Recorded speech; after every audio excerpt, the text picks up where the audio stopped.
Good evening, students. Welcome to the live coaching classes organized by Board of Studies ICI. Today's session is a very important session from your examination point of view, also from your career point of view. Today's evening, we are going to discuss on this topic called value of supply. Value of supply. So here, before we start with our discussion, people are watching me live. Please have confirmation. You're able to see my screen. You're able to hear me properly. Once I have a confirmation from some of you, then we'll start with our discussion. Sriram, good evening. Let me have confirmation from some of you. You're able to hear my session and also you're able to see my screen. Based on that, we will start with our today's discussion.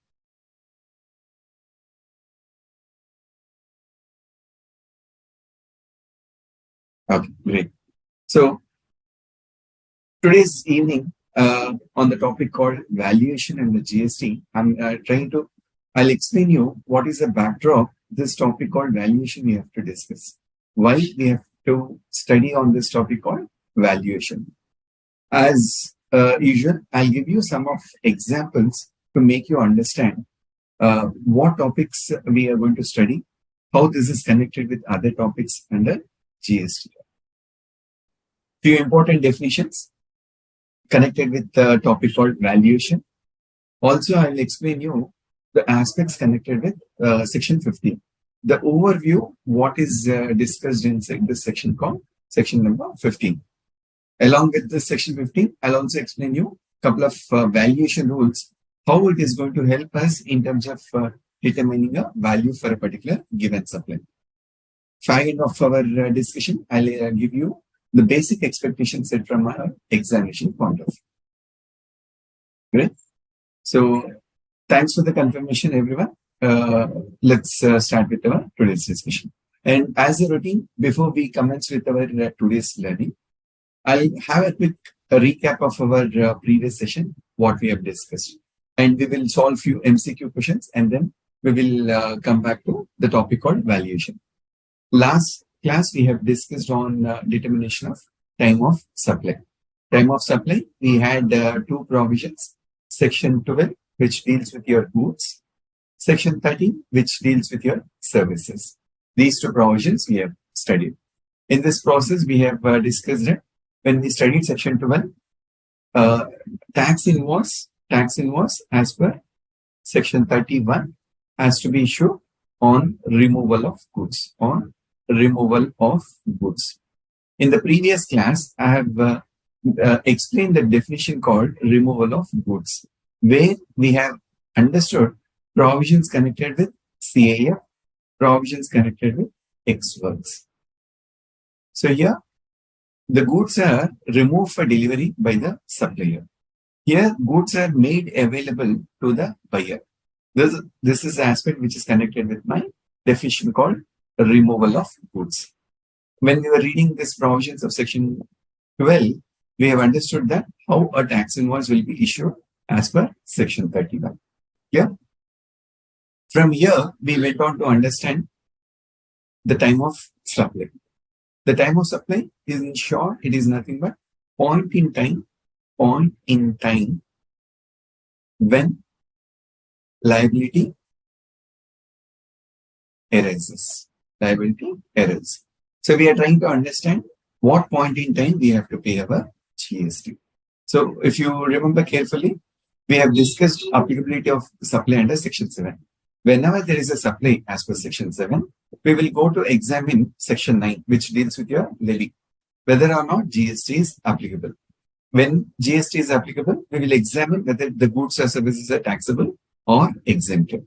When the goods and services are taxable, then we will examine provisions of section 12 and provisions of section 13. Also, I made you to understand provisions connected with section number 14, where there is a overlapping, there is a change in the rate of tax, and there is a change in rate of tax. In this regard, I have gave an example with reference to 47 GST Council meeting. In 47th GST Council meeting, we have understood what is the impact of this change in rate with respect to goods. If the tax invoice has to be issued, that shall be my time of supply.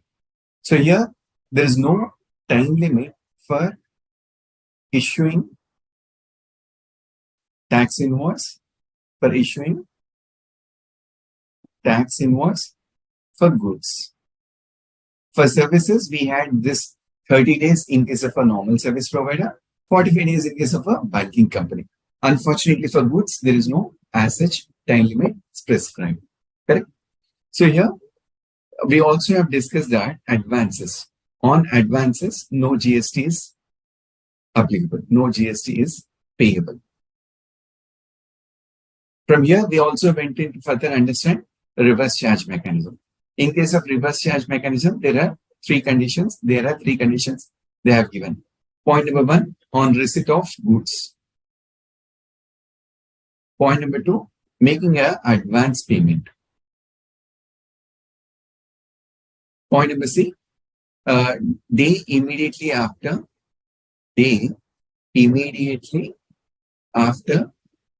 30 days from the date of tax invoice. From the date of tax invoice issued by supplier. Like income tax, what we do earlier of the following. Earlier of the following. This is what we have discussed in relation to reverse charge mechanism, where we determine our time of supply. Also, we have discussed on vouchers. Concept of voucher, where we say the date of issuance of voucher, if identifiable, that is my time of supply, or date of redemption, Now, these are the short form how we identify time of supply in relation to supply of goods. Also, there was one provision where they say any consideration received up to rupees 1,000. So here, where they say it is the choice of the supplier to determine time of supply in case if there is an excess consideration paid more than tax invoice.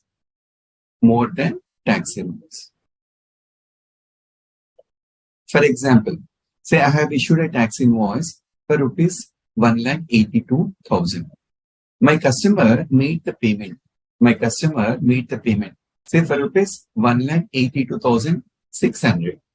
So when I have received rupees 600 excess, my section 12 or section 13 says that at the choice of the supplier, they can choose when time of supply can be identified. These are the connected provisions we have discussed in relation to section 12. Let's move further. Section 13, in relation to time of supply for services, where we have discussed that the time of supply shall be earlier of tax invoice if issued as per time limit of Rule 47 or receipt of advance. So here, in case if the tax invoice is issued within the time limit, what is the time limit? 30 days for the normal taxpayer, 45 days for a banker or NBFC. This is a time limit they have given. In relation, if tax invoice is not given in timely manner, provision of service or receipt of advance, whichever is earlier. This is my time of supply. In relation to vouchers, the day voucher is issued or the date of redemption, that is my time of supply. In case of reverse charge mechanism, we had payment because goods are not there. Here, the date of payment to the supplier or day immediately after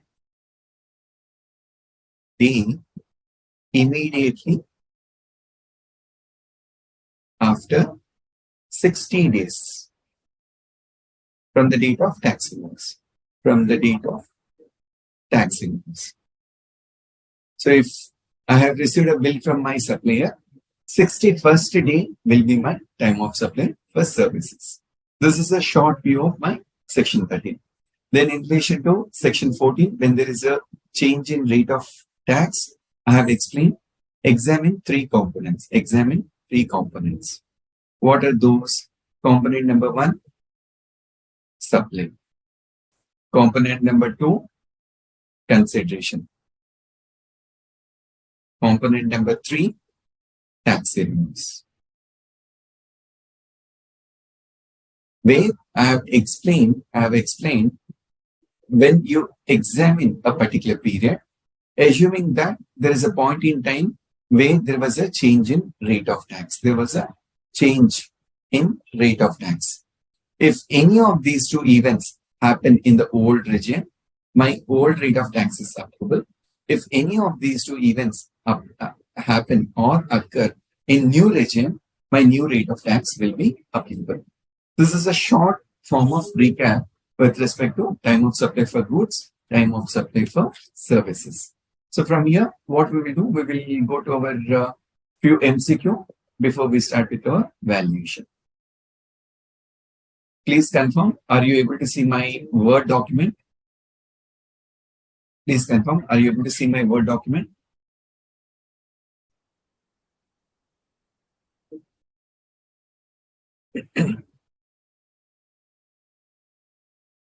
Once you confirm, we will go ahead with our discussion on MCQs. Janvi, I got your point. I have ensured that I am touching upon the change points. I'll share this change points once again for our common understanding, Janvi. Yeah. So thanks for the confirmation. Let's start with our first question. Examine the time of supply. Examine the time of supply of the following transactions. Question number 1. Time of supply shall be relevant for determining date of registration. Point number B. Point in time when a liability to pay tax occurs. Due date for filing a return under GST. So when we read these provisions of time of supply, what is that we will understand from this topic? A. The time when I have to register under GST. Point number B. Point in time when a liability to pay tax occurs. Clause number C. Due date for filing a return under GST. What is the relevance of my time of supply?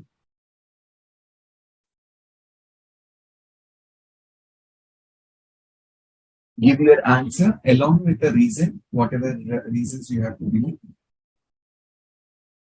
This is a very short question. Vedit says B. Okay. Let's wait for a couple of answers. Tirupati says B. Janaki says point in time when liability to pay tax occurs. Very perfect. Prashant says B and C. Okay. I'll wait for one more answer and then we will discuss on this.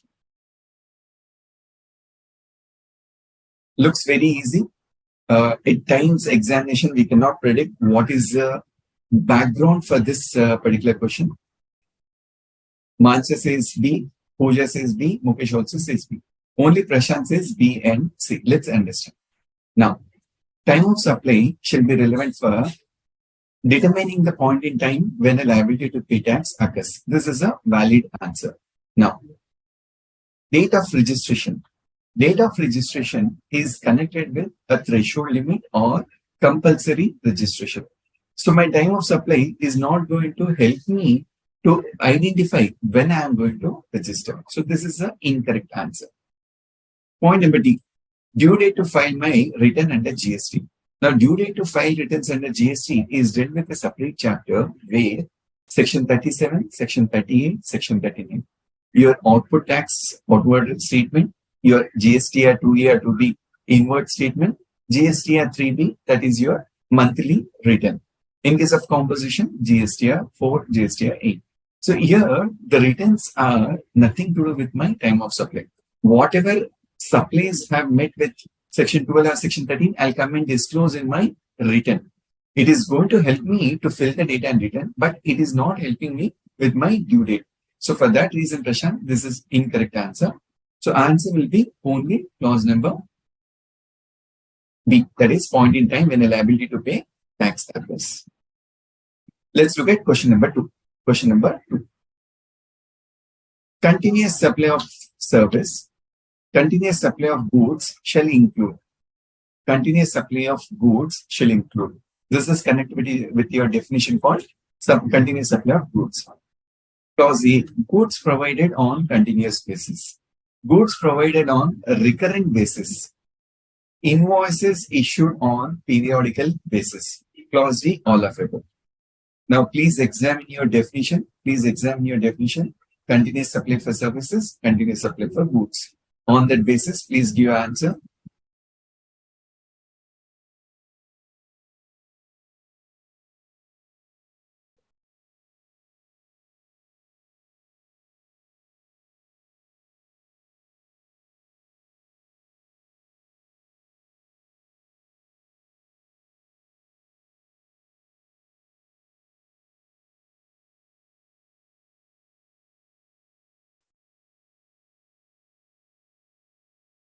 Janaki says D, all of the above. Okay.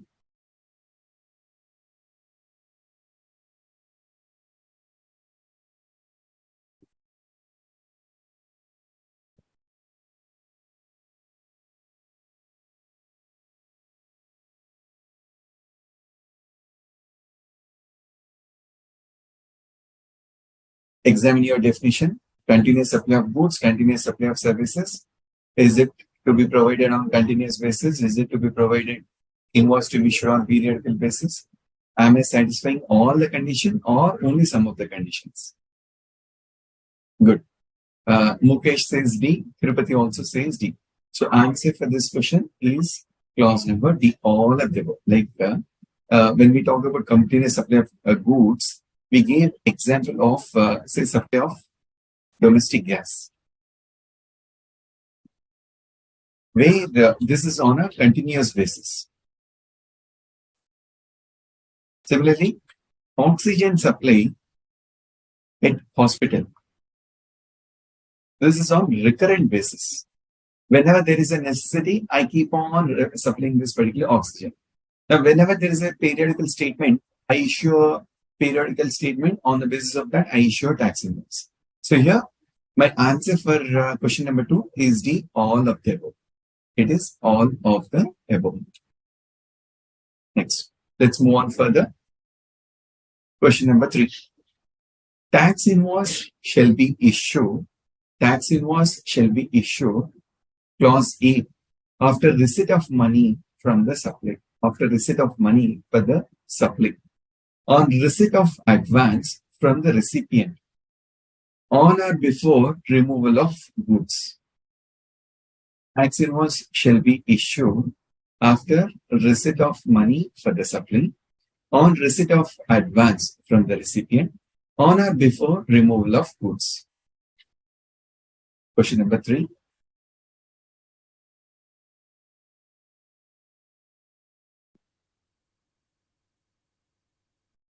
Tirupati, look at your answer now.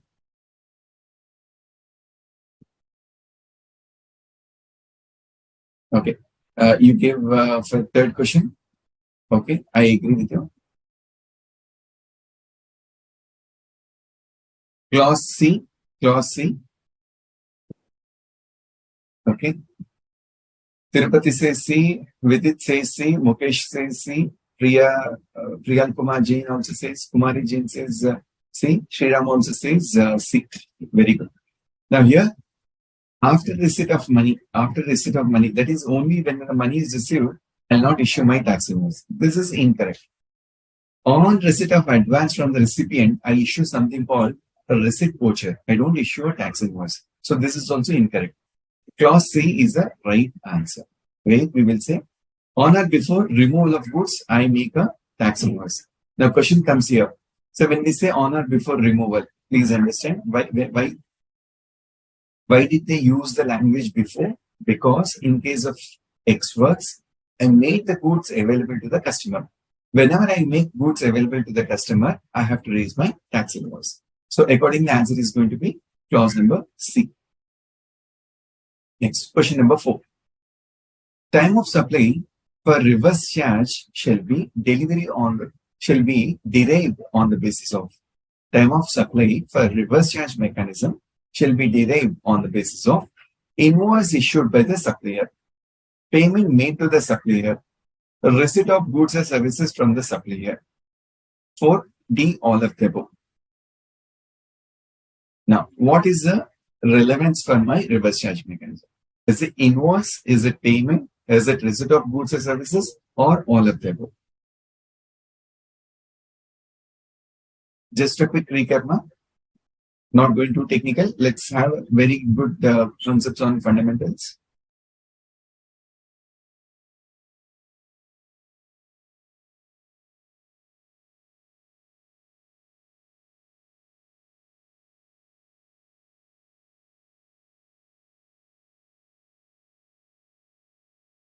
Mukesh says D.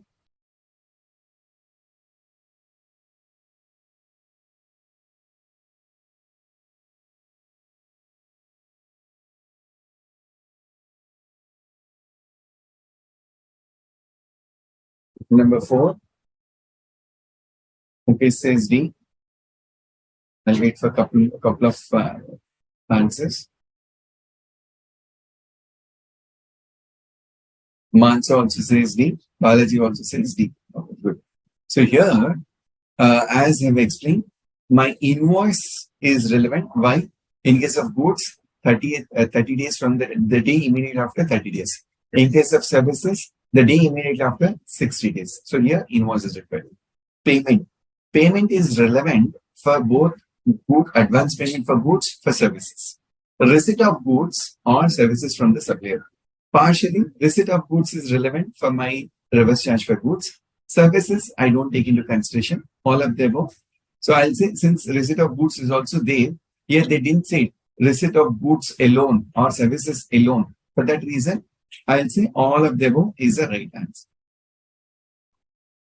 Then, moving on. Question number 5. Question number 5. Time of supply for voucher shall be derived on the basis of value mentioned on the voucher, value mentioned in the voucher, only on date of issue of voucher, date of redemption. What would be a time of supply for voucher? Time of supply for voucher. Time of supply for voucher. A, B, C. With it says C.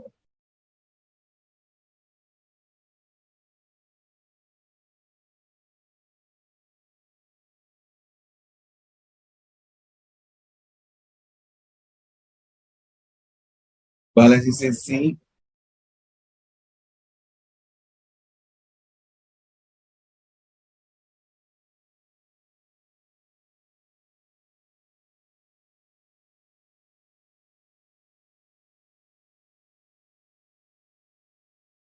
Janaki says D. Mansa says date of issue of voucher is identifiable and date of redemption in other cases.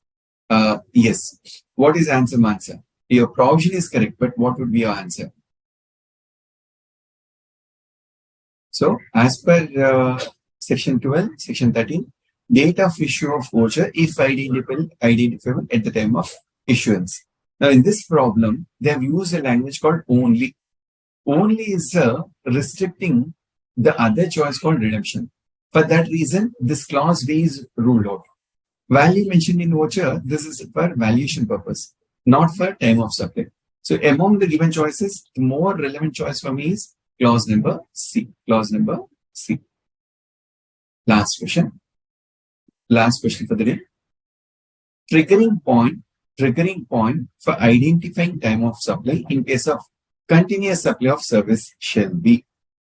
What is a triggering point for identifying the time of supply in case of a continuous supply of service? Clause A, completion of an event or activity like a milestone. When I complete a particular event, that is going to be my time of supply. Clause B, date of receipt of payment for the service. So as for service, whenever I receive the date of payment from the customer or the day I have to receive my payment. Clause number C, point in time of supply where money is due. So clause B says I have received money. Clause C says point in time when money is due. Clause D, all of the above. So what would be a triggering point for time of supply? A, B, C, or D? A, B, C, or D?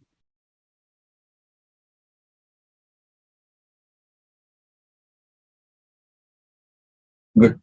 Janvi says Janvi, Mansa, and Tirupati. All of them say D. Rakshit also says D. Okay.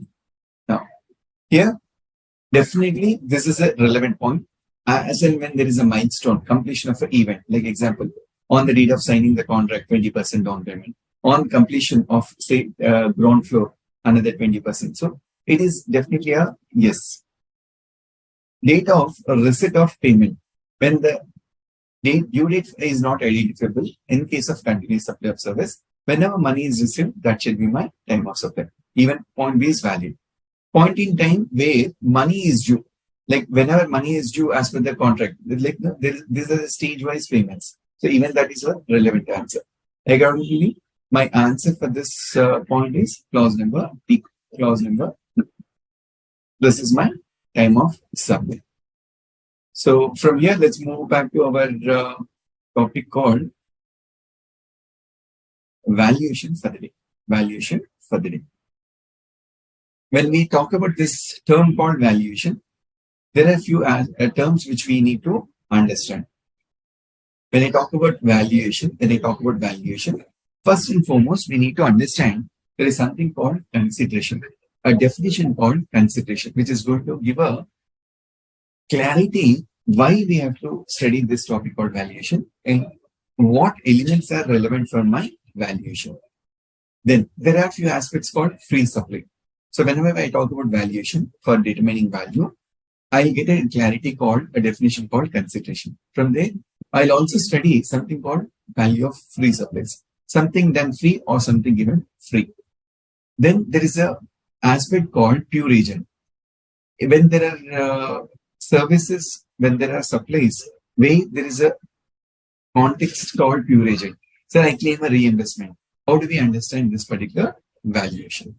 Then there are few aspects which have to be kept outside my aspect of value of supply, which is called exclusion clause. So when we discuss this entire chapter called valuation, which is discussed under section 15, I'll explain you the concept of value. I'll also explain you the definition called consideration. I'll explain under section 15 what are aspects which we have to take into consideration. Then we have something called pure agent. Rule 33 talks about this concept called pure agent. Most of us as a chartered accountant, when we render services to our clients, what is that we have to keep in mind? And section 15 talks about some exclusions. What is that I have to take out when I do the calculation of my value for supply? So when we talk about this chapter called valuation,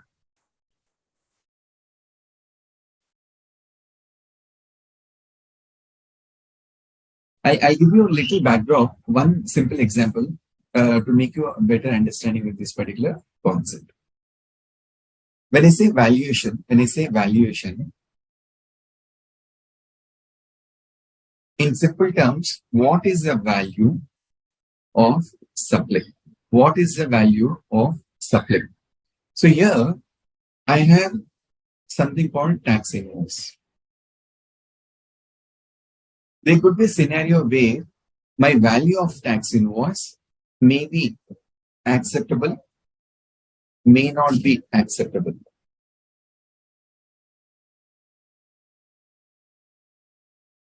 I have scenarios where the value as per tax invoice, is acceptable by the assessing officer, not acceptable by assessing officer. So why is it not acceptable? There could be a scenarios where there is a influence. This influence caused a reduction in supply value. Reduction in supply value. Now, to give a better example, most of us have heard something called anti-dumping duty. Anti-dumping duty. Whenever there is an influence, whenever there is a price which is being reduced, the government comes across and says, look, I'm going to levy additional duty called anti-dumping duty. Why? There was an influence on price. Why was there is an influence? Maybe because of your related party transaction. Maybe because of your related party transaction. Or there could be a scenario where consideration is not wholly in money. Is not wholly in money. My consideration is partly in money, partly in other than money. These could be the reasons where my transaction value may not be accepted. So here, section 15, red with rules, are going to explain what should be the value.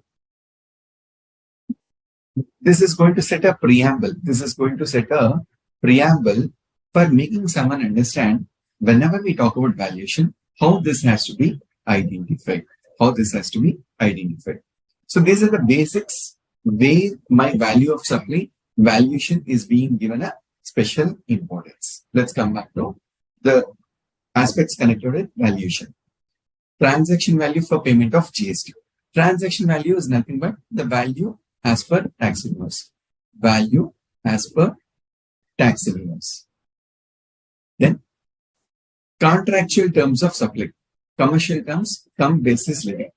Whenever we talk about valuation, there could be contractual terms or commercial terms. For example, government supplies. Now, let's assume that the contract value is rupees 2 lakh. The contract value is 2 lakh. The government authority says all inclusive. That means to say, if GST is applicable, 18% on 2 lakhs, I cannot charge to my customer. I have to say 2 lakhs on that inclusive basis, I have to do a calculation. What I will do, assuming for a moment 18% is the GST, into 18 divided by 118, I'll get my tax. So here, when we talk about valuation, as per a contract, as per a given transaction, we'll examine what is my commercial terms. Is it X works? Is it CAF? When I say commercial terms, for a moment, X works CAF. X works CF. Assuming, say there is a seller, there is a buyer. Sale of say machinery, laptop. Sale of laptop. Seller Mr. X, buyer Mr. Y. Now, sale of laptop on X work basis, the price is 50,000. Sale of laptop CAF basis, cost, insurance, freight. Now, insurance is paid because there is a transportation. If any damage happens, the seller has to take care of that. So, for a moment, assuming cost of CAF transaction is 60,000. Now, here, when a tax invoice has to be raised by seller, for basis of commercial terms, the value could be 50,000, value could be 60,000. This is what we need to understand with respect to commercial terms of a supply. Most of the time, examination students, please watch for the terms X works, terms CAF. This is going to help you for calculating what is my value of supply. Let me just erase these things.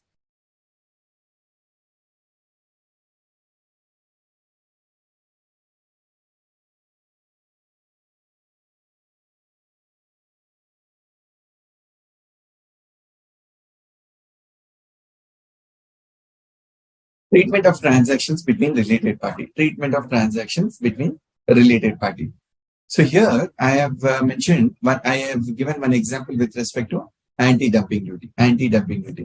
Whenever there is a transaction between related party, this transaction in related party may influence my price, may influence price. So how do we deal with that? When you come to the specific valuation, I'll help you with understanding on that.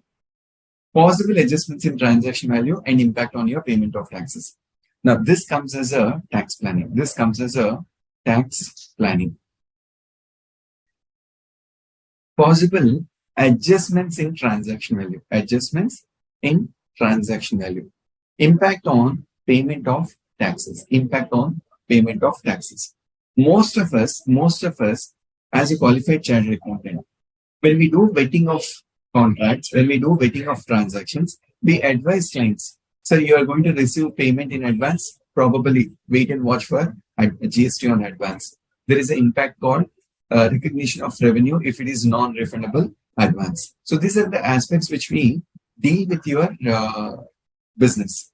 Let me give one example where my adjustments in transaction value may take place. Say there is a service provider.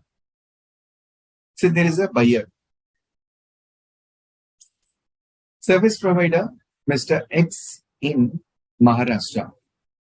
Say a registered person. Buyer is, say, Mrs. ABC and Co. in USA. For a moment, there is a machinery supplied, there is a machinery sent for job work. Machinery sent for job work. When a machinery has been sent for job work, say total value of consideration is 1 lakh USD. Mr. X performs 50% of job work. Mr. Y in Singapore performs another 50%. Now, there is a performance 50% initially done in Maharashtra, balance 50% is done in Singapore. Now here, when 1 lakh comes into India, now probably this particular seller will say to the customer, ABC and Co, since I'm doing 50%, pay me $50,000. Pay me $50,000 and balance money, $50,000, make the payment directly to this particular party in Mr. Y in Singapore. This could be a scenario. Why do they do that? Various reasons. Probably to reduce their turnover, probably to reduce the TDS impact, probably to get away from the foreign compliances. So since anyway ABC has to make 1 lakh, 50% remittance to India, 50% remittance to Singapore. This could be the accommodation of your transaction, accommodation of payments. Now, what reasons these adjustments are happening? Like sky is the limit. Each and every transaction, like someone wants to save tax, someone wants to save procedural aspects, someone wants to save documentation, someone wants to show their turnover to some limited extent. So there could be various reasons where this particular adjustments do happen. Section 15, read with valuation rules, is going to determine value of supply in case of these adjustments. Moving further, guidance required from section 15 in relevance rules.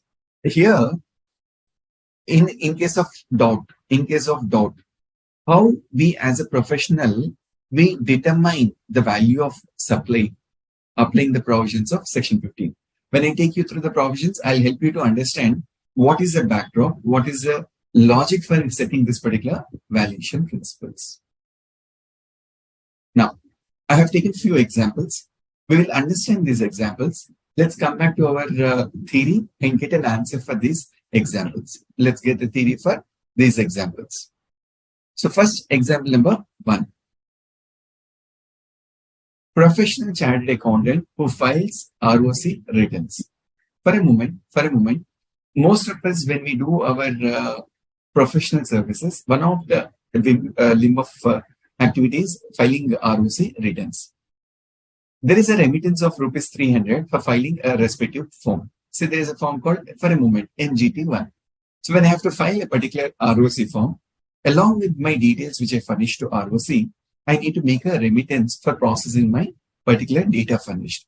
So I remit 300 rupees for this particular form. End of my filing, I raise a bill to my client saying that, look, I filed my this particular details to ROC. You give me financial statements. From the financial statements, I pick the relevant data which I have to furnish. So for that particular job, 5,000 is my fees. I also pay 300 rupees to ROC on your behalf. Now, what shall be my value of supply?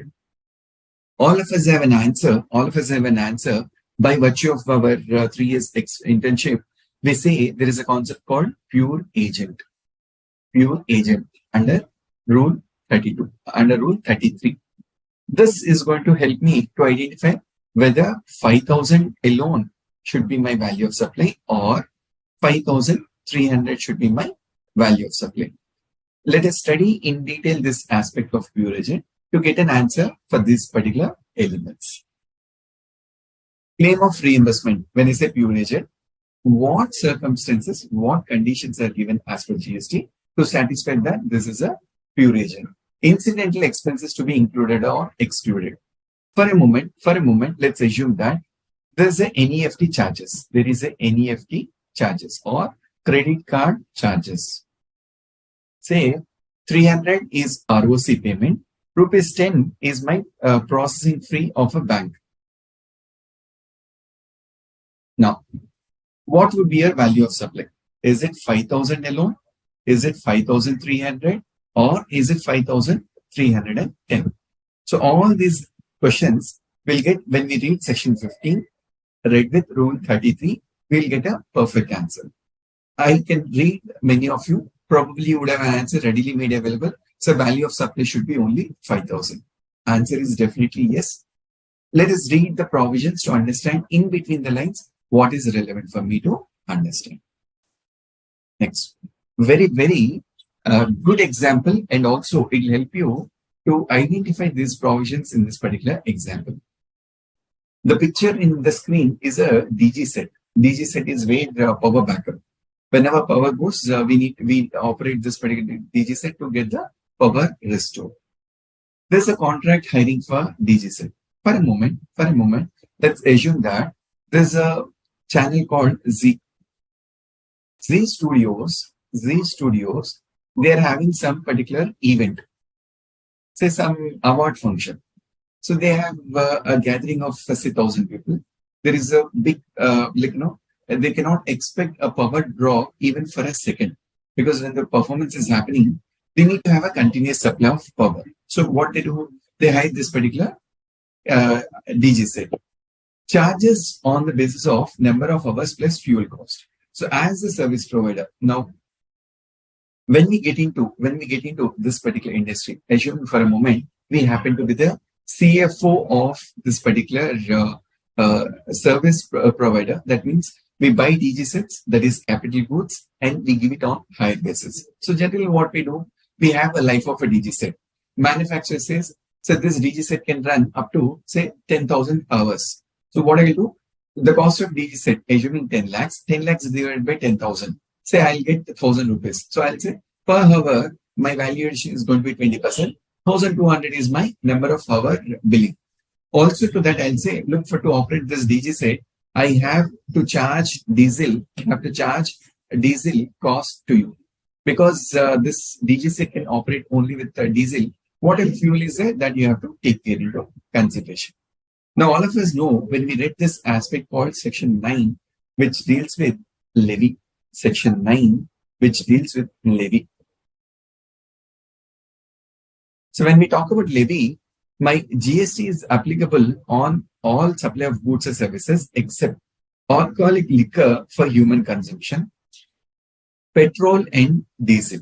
Now, these are the two products where I say it is a non-taxable supply. Non-taxable supply. For the reason, though it is a supply, by virtue of section 9, it says it is a non-taxable supply. Now, question comes here. Is my diesel cost? Now, what would be a value of supply? Will it be 1,40,000 or 1 lakh? For this, again, we will study provisions covered under section 15 To get a clarity, what would be my value of supply? What would be my value of supply? And this is one example where we always get into why a professional chartered accountant is hired in a business to operate as a CFO. We get into costing. We try to understand what is the cost of operation. We try to get into one step further, saying that taxation. What would be my value of supply for levy of GST? We also understand what would be the credit period. What was the terms of supply? How many days credit I have to extend? What would be my operational cost? How much advance I have to take so that I have a break-even point? What should be the credit period I can extend so that my business can survive? What is my fund requirement? So a lot of decisions are involved. One of them is your taxation. Assuming for a minute, 18% is the GST rate. If we fail to apply these GST provisions, entire profits get eaten away by way of tax, interest, penalty. This is one of the reasons why a professional chartered accountant is sought in many of the big organizations, for guiding what should be my pricing, guiding on what I have to pay my taxes. This is my example number 2. Then example number 3. This is a gold bar. Purchase of an ornament from a jewelry shop. Now, for a moment, let's assume there is a jewelry shop. Now, I have visited the jewelry shop to purchase an ornament. Consideration is paid in cash. Consideration is paid in bullion. Sale and purchase of can there be a square off? Now here, it so happens that you can see this image. I call this as a bullion. That means this is a raw gold. Now, ornament is a impure form. Raw gold is a pure form. So for a moment, let's assume that, let's take example.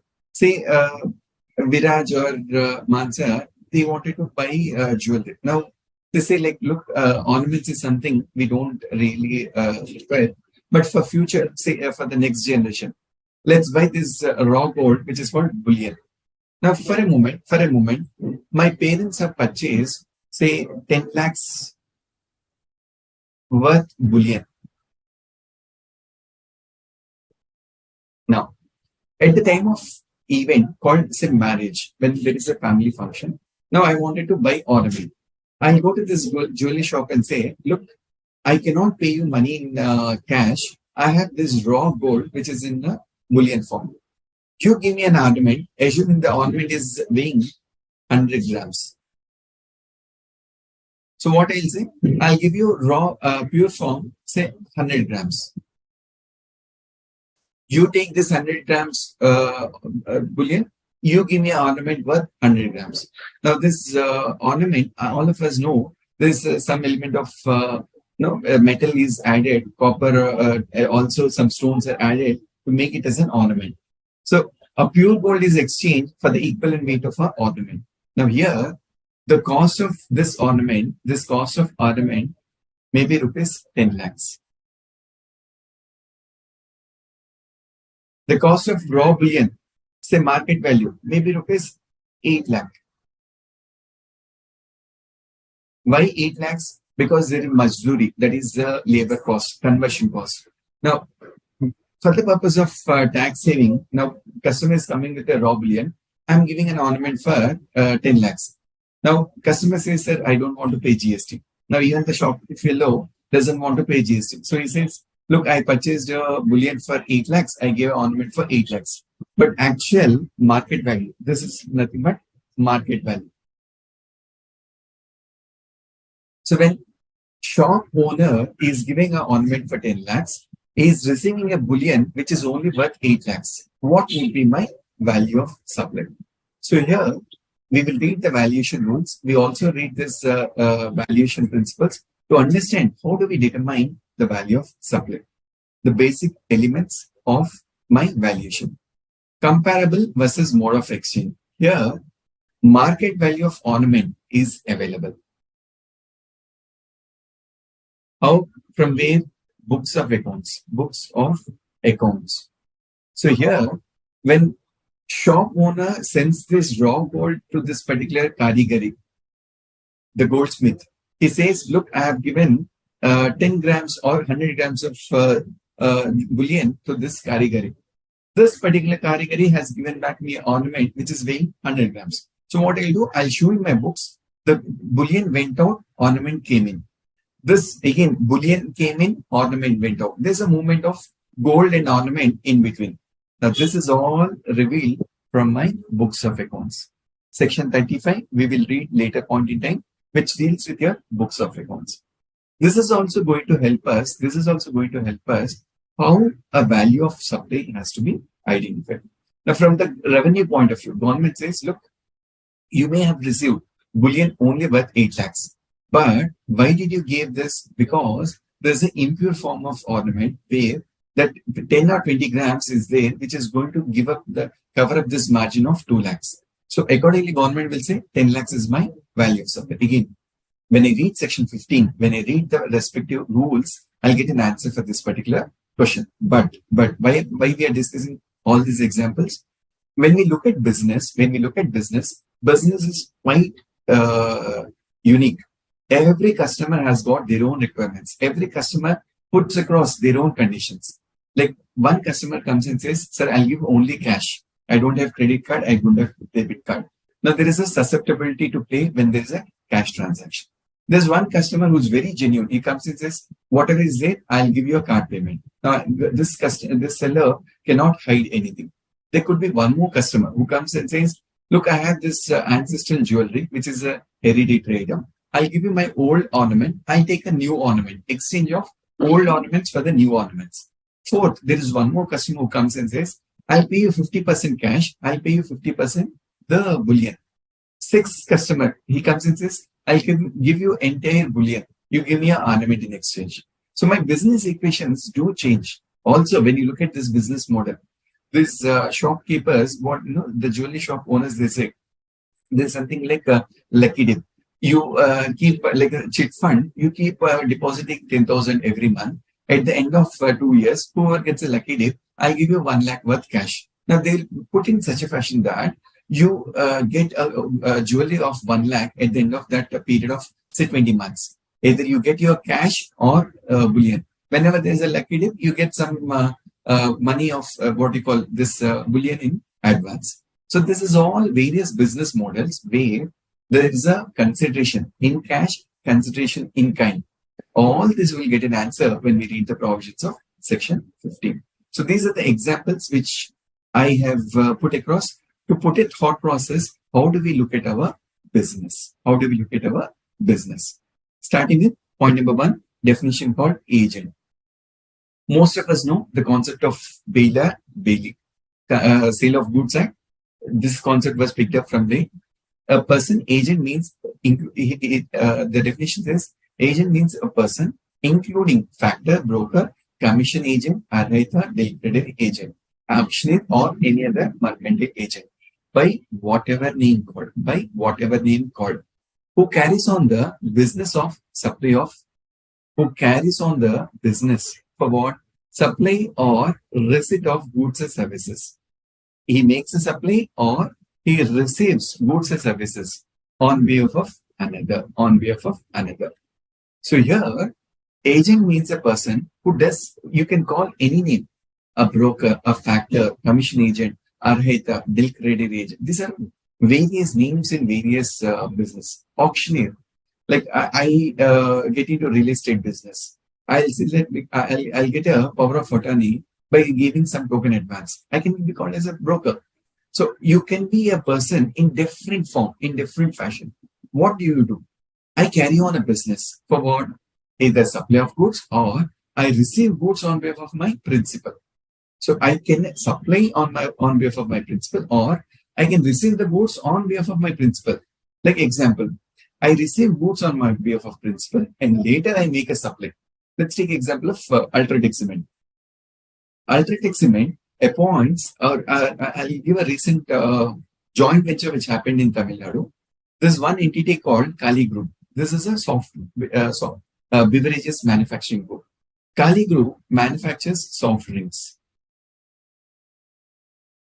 They have a dealer, wholesale dealer, who are called super stockist, through which the sale happens to retailer. From retailer, it goes to the end customer called B2C. Now, this dealer or super stockist, there was a recent joint venture with Reliance. Now, Reliance have got into a distribution ship with this particular company called Kali Sparkling, where instead of calling as a super stockist, Reliance got into that particular position called super stockist. Now, who is a super stockist? They are nothing but agents who distribute the goods. They receive the goods on behalf of the principal and they distribute to the end customer. So when I look into the business model, I can be called with any name. But what is that you're doing? Try to examine. Are you into your own supply or you're into supply on behalf of someone else? If you're into supply on behalf of someone else, then you will be called as an agent. Now, why I gave this example, when we talk about Reliance, sounds a very big company. Now, wherever Reliance doesn't have their technical skill set, wherever they don't have their traditional business, they get into this agency thing, where they try to support the main manufacturer. So here, Reliance will be called as an agent who receives the goods on behalf of Kali Sparkling, and then they supply the goods to the end retailers. Now, this is an example for my agent. Why we have discussed about this agent valuation? What should be the value on which taxes needs to be paid? Now, there was a concept called consignment agent. Consignment agent. VAT era, sales tax and VAT gave birth to this concept called the principle called consignment agent. GST has killed entire business model. Any nation, any particular country, when we talk about business, my business structuring happens on the basis of tax laws of particular nation. Earlier under erstwhile VAT or sales tax, never there was a tax between principal and agent. That's how this concept called consignment agent came into the picture. We would have studied this accounting for consignment agent. Now, this particular consignment agent was put to an end after GST has come into picture. That way, they say nothing doing. Whatever transactions happen between principal and agent, there is a value. There is a supply. By virtue of the supply, there comes the tax. Reference to Schedule 1. Reference to Schedule 1 of CGST Act. Though there is no consideration, because of the relationship of principal and agent, my GST needs to be paid. There is a supply. Whenever there is a supply, I have to identify the value. For identifying value, provisions of Section 15 are to be discussed. Second important definition called consideration. Now, looks a very simple definition, but a lot of meaning is there, which is coded into Section 15 in a detailed manner. Consideration in relation to supply of goods or services or both includes point number 8. Any payment made or to be made. Any payment made or to be made, whether in money or otherwise, in response to, for inducement of. Now, from here, this is one particular intention. In respect of a supply, in response to a supply, for inducement of a supply. The supply of goods and services are both, whether by recipient or by any other person. Now, this payment could be whether by the recipient or by any other person. Now, this term, any other person, is where the tax planning comes into picture, but shall not include, this is exclusion clause, subsidy given by central government or state government. Central government or state government. Now, here when we read this particular definition, they say, when you look at the term consideration in relation to supply, so wherever there is a supply, they say there could be a payment made or to be made. When I say payment to be made, advance is received or it is against supply, or it could be a credit period. whether in money or otherwise. Now, when I say money, it is a liquid cash which is denomination identified, recognized by Reserve Bank of India, or otherwise. Could be any other mode of payment, could be a check, could be a DD, could be a promissory note, could be a bill of exchange, or could be another mode. So my payment, my consideration could be in money or otherwise. For what? In respect of, in inducement, in relation to the supply of goods or services. This money, this consideration, whether by recipient or by any other person, this is the interpretation where most of the tax planning, for saving tax, the planning happens. But eventually we land up in paying penalty and interest when we don't structure a proper plan. So here they say this consideration could be received by a recipient or any other person. My consideration could be received by the recipient or any other person. So here, I'll put it this way. Say there is a contract value. There is a supplier. There is a buyer. Say supplier, Mr. X. Buyer, Mr. A. Buyer has got his customer. Say Mr. C. Here, supplier has to get a payment of 1 lakh from buyer. Buyer has to make the payment of 1 lakh. So here, buyer will get into a contract with supplier saying that, look, I'll pay you 60,000. Balance 40,000 will be paid by Mr. C. So when there is a supply of goods, whose market value, say is rupees 1 lakh. My market value is rupees 1 lakh. When I supplied these goods for Mr. B, Mr. A, what happens here when I look at my inflow of funds? Inflow says my bank book shows Mr. A has paid 60,000. Mr. C on behalf of A has paid 40,000. So here my GST law consideration says when you receive a consideration either from A or either from C, this forms part of my consideration. Now this is the area where just because the name of the party is different, I cannot get away with my value of supply. Probably if you think, sir, in relation to goods, there is no time of supply for advance. There is no time of supply for advance. We are relaxed from time of supply for advance. However, value of supply on which GST needs to be paid. This is the important factor. If I pay 18% only on this and I park this as balance sheet item, then it is going to be a big mistake. I cannot save for the sake of protecting the business, for the sake of getting more business, for the sake of making the customer happy. I cannot get into this kind of transactions. My term consideration says the value of supply, which could be received either from the recipient or any other party. This can be called as my consideration. I have explained this point number 4. Point number 5, shall not include. So when I talk about consideration, it says your consideration will exclude something which is called subsidy. Subsidy either given by a central government or state government. So here, whenever we talk about consideration, because my section 15 refers to consideration, my value of supply is excluding something called subsidy. So what is a subsidy? For a moment, let's imagine agricultural farmer. Whenever a farmer purchases fertilizer from a dealer, fertilizer, for a moment, assuming 12% is the rate of tax. The government of India says, whenever you sell the fertilizer to farmer, let there be a 10% subsidy. Now what happens here? The farmer comes with a patta, which is called as a identity of him doing a cultivation. So farmer says, look, I have 5 acres. I have done this plantation of say areca nut, or I have done the plantation of rice. On the basis of the declaration given by the farmer, on the basis of the revenue RTC, we call RTC. That's a kata or patta to identify a farmer. The state government, the central government gives me subsidy as a dealer. So here, when I collect 10,000 from my particular farmer. Assuming the cost of fertilizer is 10,000. So here I split this way. 9,000 is to be collected from farmer.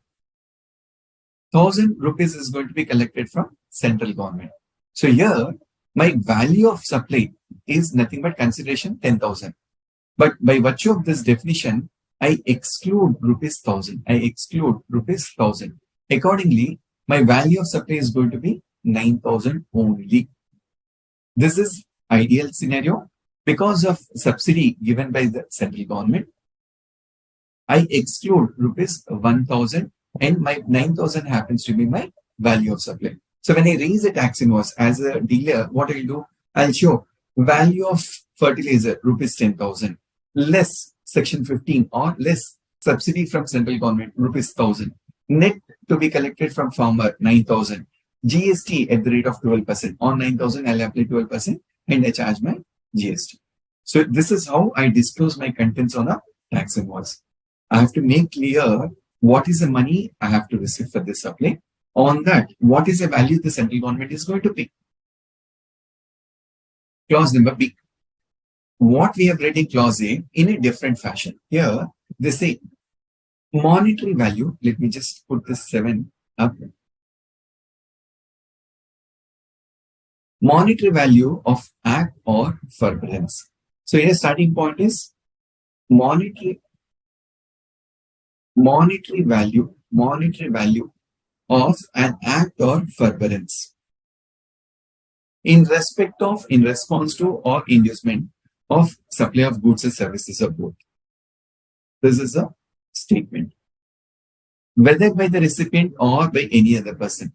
Similar to the above statement, my consideration is in terms of act or forbearance by any person, but shall not include any subsidy given by central government or state government.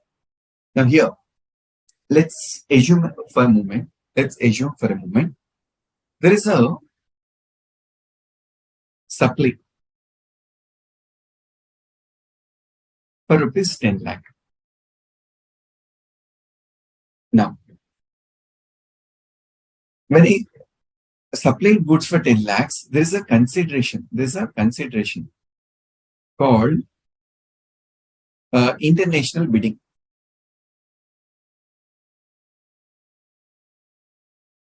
For a power project.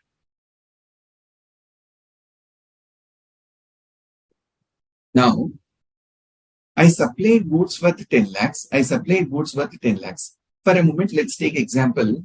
So there is a company called Mega Power Projects. There is a company called Subair Power Projects. Mega Power Projects and Subair Power Projects are competitors. Now there is a international bidding for a particular power projects. Mega Power Projects get into a contract with Subair, saying that look, you step back from quoting a tender to this international bidding. Now when Mega says, I will participate in this tender, Subair Power Project says, I'll step back. Now what do you do? Mega Power Project says, I'll supply a machinery worth 10 lakhs to you. Now here, what is happening? Consideration. Now here, my money 10 lakhs. When Mega Power Project supplies to Subair Power Projects, Mega supplied for 10 lakhs. Is this money of 10 lakhs is being received? Answer is no. Why? This 10 lakhs, Subair Power Projects, instead of paying in cash, they are stepping back from participating in a power project, in a tendering process. So here, when monetary value of an act, monetary value of a forbearance, act or forbearance, which is causing a supply. So here, my money could be in money form, my money could be in otherwise, my money could be by way of an act or forbearance. So here, this is the importance of this entire definition. My consideration could be by way of money. My consideration could be by way of otherwise. My consideration could be by way of act or forbearance. These are the three forms of consideration. Now, you would have looked at investigation, like movies or web series where there is an investigation. Precisely this is what is done in an audit under GST law. Whenever an audit is conducted, the GST officer has got one of the element called identifying the consideration. In all the transactions, in all the supplies given by this particular business registered person, was this consideration satisfied? Now, how do they do? Based on the business portfolio, based on the transactions, like not related party transactions, they try to get into investigation of these business aspects. One of the classic example where we look into all these angles is your jewelry business. The maximum permutations and combinations possible for me is my jewelry business. The last limb of this particular consideration says, let me just erase this. Yeah. Provided that a deposit given in respect of supply of goods or services or both shall not be considered as payment, shall not be considered as payment for supply. How long? Unless, very, very important, unless supplier applies such deposit, for consideration, So generally, whenever money is paid in advance, money is given as a deposit. This money, when I receive a deposit, I park in my balance sheet as current liability. When an advance is paid, let me come to a fresh slide to explain this. So there is a landlord, there is a tenant. There is a contract for 11 months for rent. Monthly rent, say rupees 10 lakh. This is my monthly rental. My tenant gives the landlord something called deposit. So the deposit is given for 1 crore. 1 crore is a deposit given. So here, my tenant keeps on paying rental every month, month 1, month 2, so on, till month 35. After a span of 35 months, this tenant says, look, I'm going to vacate the premises.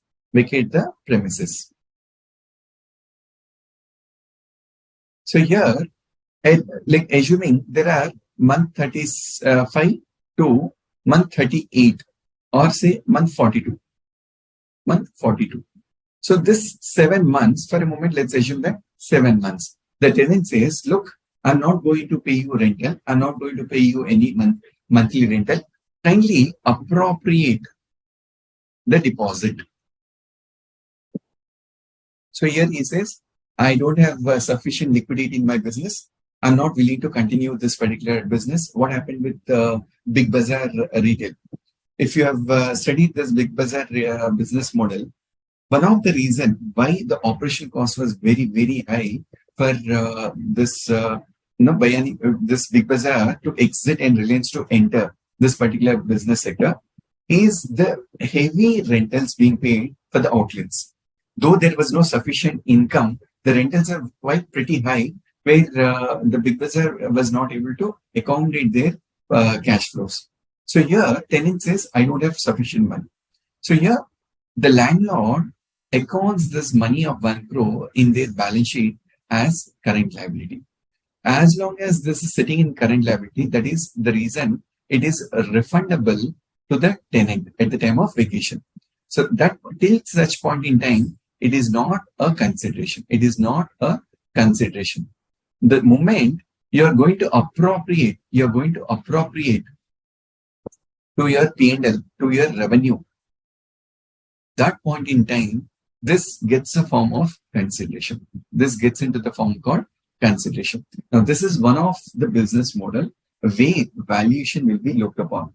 How the corporates do their structuring, the money which is received, the money which is accounted in their books. This is my definition called consideration.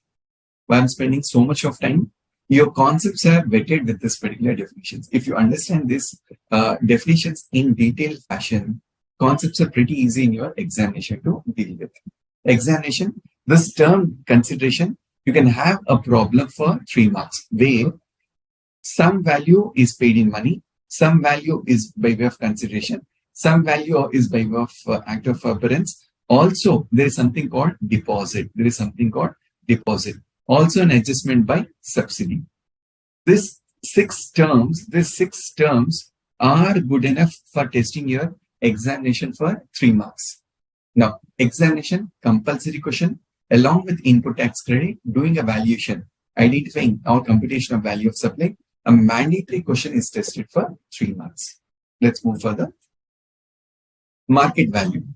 When we come to valuation rules of valuation, we come across this term called market value. The term market value has been defined as shall mean full amount, which a recipient of supply is required to pay in order to obtain the goods or services, or both of like kind and quality, or there's a reference called or both of like kind and quality at or about same time and at same commercial level,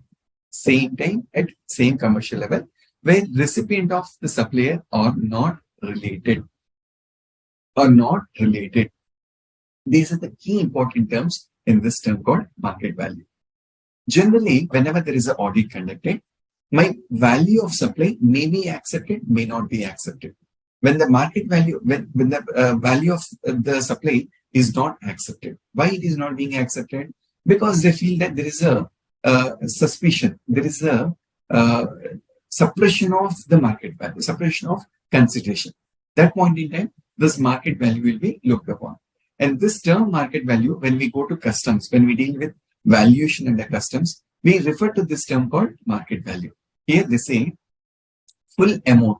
That means the complete money someone has to pay. Who is that someone? Recipient. Point number 2, recipient.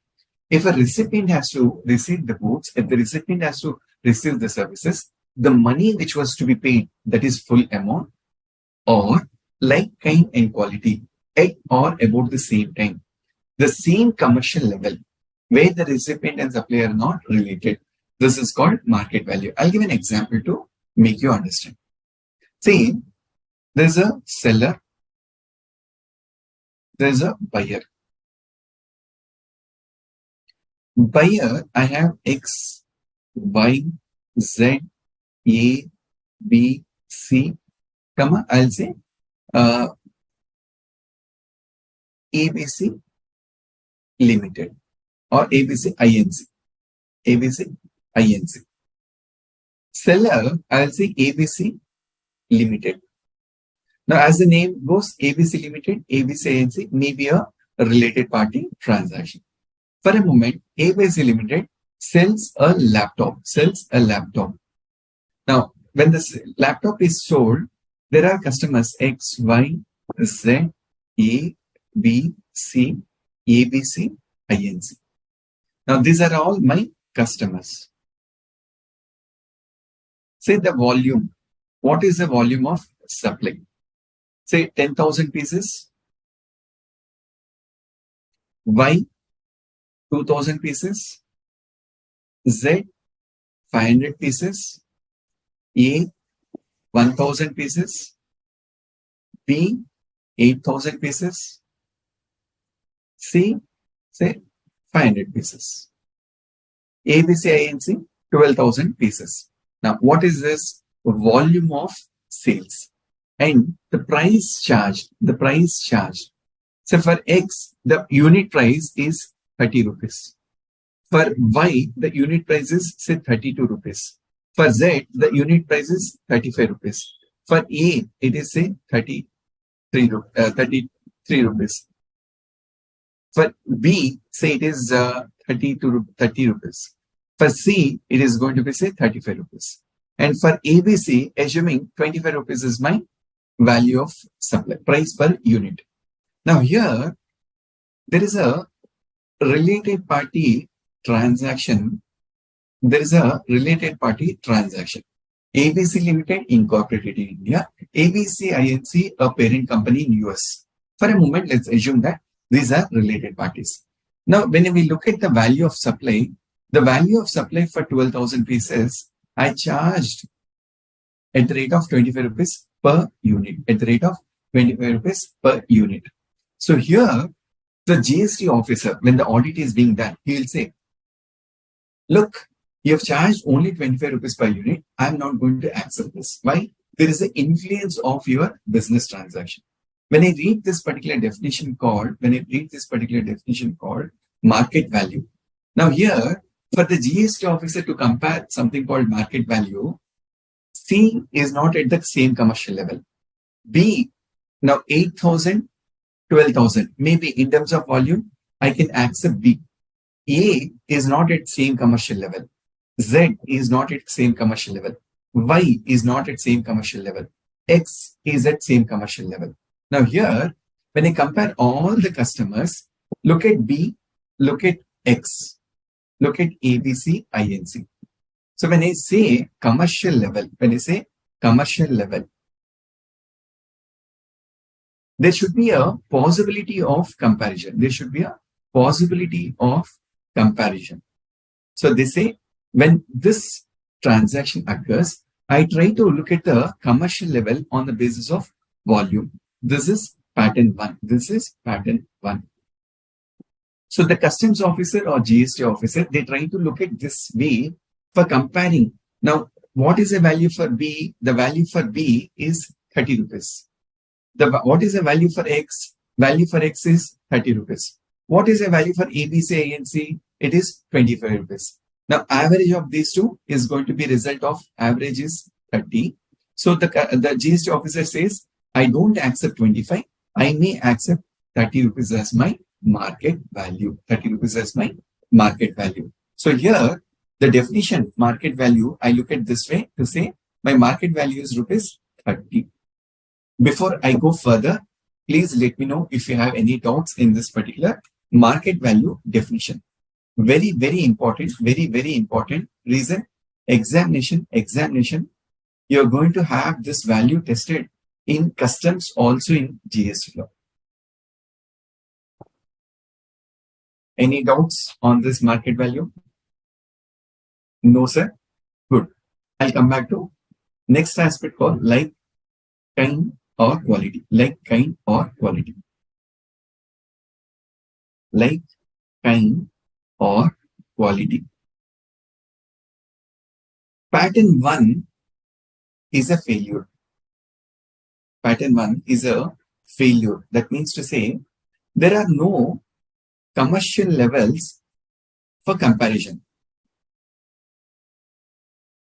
There are no commercial levels for making a comparison. That case, I'll come to something called like, kind, or quality. Like example, say there's a Dell laptop. I'll put the features this way. Features. One is blue color laptop. Another is black color laptop. Now, say RAM, 8 GB. Hard disk, 512 SSD. Say processor, Intel 5. Now here, for a moment, we are dealing with a goods called black laptop, where my market value has to be identified. Why? There was a related party transaction.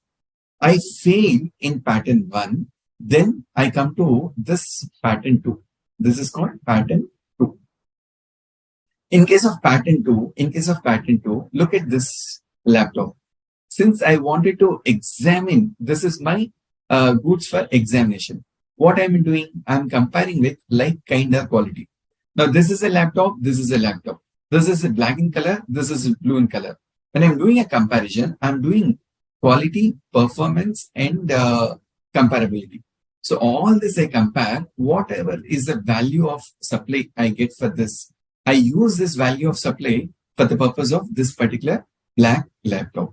So if there are 1,000 laptops sold by Dell India to Dell INC, When this 1,000 laptops are sold and this 1,000 is a volume not available as per pattern 1, I'll come to something called pattern 2. In pattern 2, I'll compare, was there a blue laptop which was sold to any other agency? If this blue laptop was sold to A, B, C, etc., whatever is the market value available for blue laptop, I take it for comparison for black laptop. This is called like kind or like quality. Now question comes here. Say, can I compare Dell with Intel? Sorry, not Intel. Say HP. Answer is yes, if within Dell, no other comparison available. No other comparison available. So generally, there will be some adjustments made with respect to your branding, quality, or image, etc. But for those adjustments, if I don't have internally items of comparable nature, I go to the other competitor for making a comparison. This is the beauty of my term called market value. So please understand, there are two patterns in my market value. Let me come back to the definition. Pattern number one on the basis of commercial level. This I call pattern 1. Pattern 2, like kind, like quality. This is my pattern number 2. This is how my market values derive. Looks a very simple definition. Once you get into industry, once you get into practice, where you get into litigation, where you have to deal with this market value because of related party transactions, maybe because of your international transactions, we refer to this pattern 1, this pattern 2. Next, moving on. Money. Money, in simple terms, they explain for the purpose of your consideration. Money means Indian legal tender, foreign currency, check, promissory note, bill of exchange, LC, draft, pay order, traveler check, money order, postal electric remittance, or any other instrument recognized by RBI. When used as a consideration to settle, when used as a consideration for settling an obligation or exchange with Indian legal tender or any other denomination, but shall not include currency that is held for numismatic value. Now that is hobby for collection. Now for a moment, let's assume I have a hobby for collecting the currency. Say I have old, say 1 rupee note. I have old 1,000 rupee note. As on today, we have denomination of 500. We have denomination of say 2,000. The old 1,000 rupee currency note is there as a hobby for me, which is called numismatic value. Though the currency is having a value of 1,000 rupees, it is not to be considered as money for consideration. Now, getting into the crux of valuation, value of supply. My entire definition of valuation, that is to identify the value of supply. These are the five provisions, or I would say subsections, which is explained in the term called valuation. Valuation. So here, when we talk about valuation, we understand my entire like Ramayana. When we read Ramayana, we say there are 7 kandas. Like Balyakanda, right? It starts from Balakanda till your Yuddha Kanda. So I have each of story which is explained in Ramayana in 7 kandas. Similarly, when we deal with section 15, that is valuation, my entire valuation was embedded into these 5 subsections. If you understand these 5 subsections, entire your valuation chapter is in detail covered. So please make a note in your notebook. Section 15, under that, subsection 1, transaction value. Subsection 2, value to include. Subsection 3, discount. Subsection 4, manner prescribed. Subsection 5, ancillary government powers to government to notify. These are the various aspects. Let's start with subsection 1. Very simple definition. It says a value of supply, the value of supply of goods or services. So when we talk about supply, there could be a supply for goods or services. The value of supply of goods or services, or both, shall be transaction value, which is price actually paid or payable. This term paid or payable derives from the definition called consideration. Consideration means money paid or payable. So here, price actually paid or payable for the said supply of goods or services, or both, where supplier and recipient, conjunctive term, supplier and recipient of the supply are not related, and conjunctive, related, and price is a sole consideration. Price is a sole consideration for the supply. So here, when we talk about valuation, in simple terms, they say transaction value is something called value of supply. When there is a price, sir, from where do I get? On invoice, the amount which is written, that is called price. Paid or payable for what? Supply of goods or services. Where supplier and recipient of the supply are not related. This is one important requirement. Now, what is a related party? What is a relationship? Please wait and watch for explanation. In maybe another 30 minutes, I'll explain this term called what is the explanation given for related party. Price is a sole consideration. That means to say money alone. It is not money plus act or forbearance. Instead of that, price is a sole consideration. In that case, I say this is my transaction value. Very simple definition, which says if you're not related and price is the sole consideration, then I consider transaction value as my value of supply. These are the simple definitions which are given in my section 15. It's like Ramayana. Who is Rama? Rama is a person who is adorable, who follows the principles of their parents, and he observes what is called dharma and karma as per the requirement. So transaction value follows dharma and karma. What is dharma? What I have to supply? The price to be received. Karma, I receive only the consideration. Other than that, nothing else I am going to receive. This is a simple starting point, subsection 1. Students, we are at 7:32. Let's have a break of 8 minutes. 7:40, let us resume back.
Let us continue with our discussion on valuation.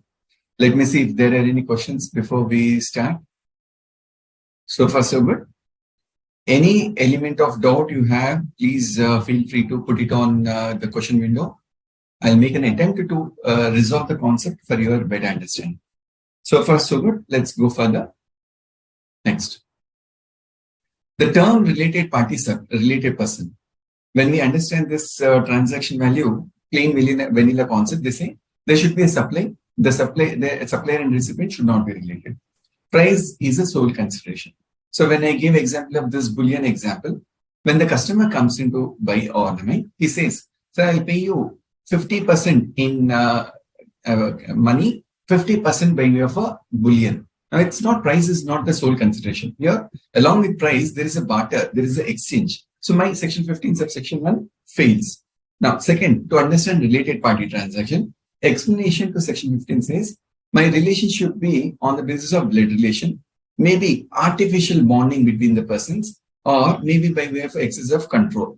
When I say blood relation, like in the family members, artificial bonding between the persons, that is parent company, holding company, associated enterprises. Excesses of control over the other. Like example, principal exercises control over the agent, or the sole agent exercises the control over principal. Now, principal may exercise on agent, or a sole agent, a sole dealer can exercise control over the principal. So there should be control by way of a artificial control. Now, how does that happen? By way of holding equity. When I say artificial bonding, there is a parent, like a holding company, sister company. When I say excessive control, by way of investment in shares or equity, by way of management. This could be three ways I can put my relationship. Now, this term related party is common, income tax, GST, wherever you go, more or less this definition is going to be the same. So first, to understand artificial bonding. This artificial bonding is by way of a partnership. Such persons are legally recognized partners in business.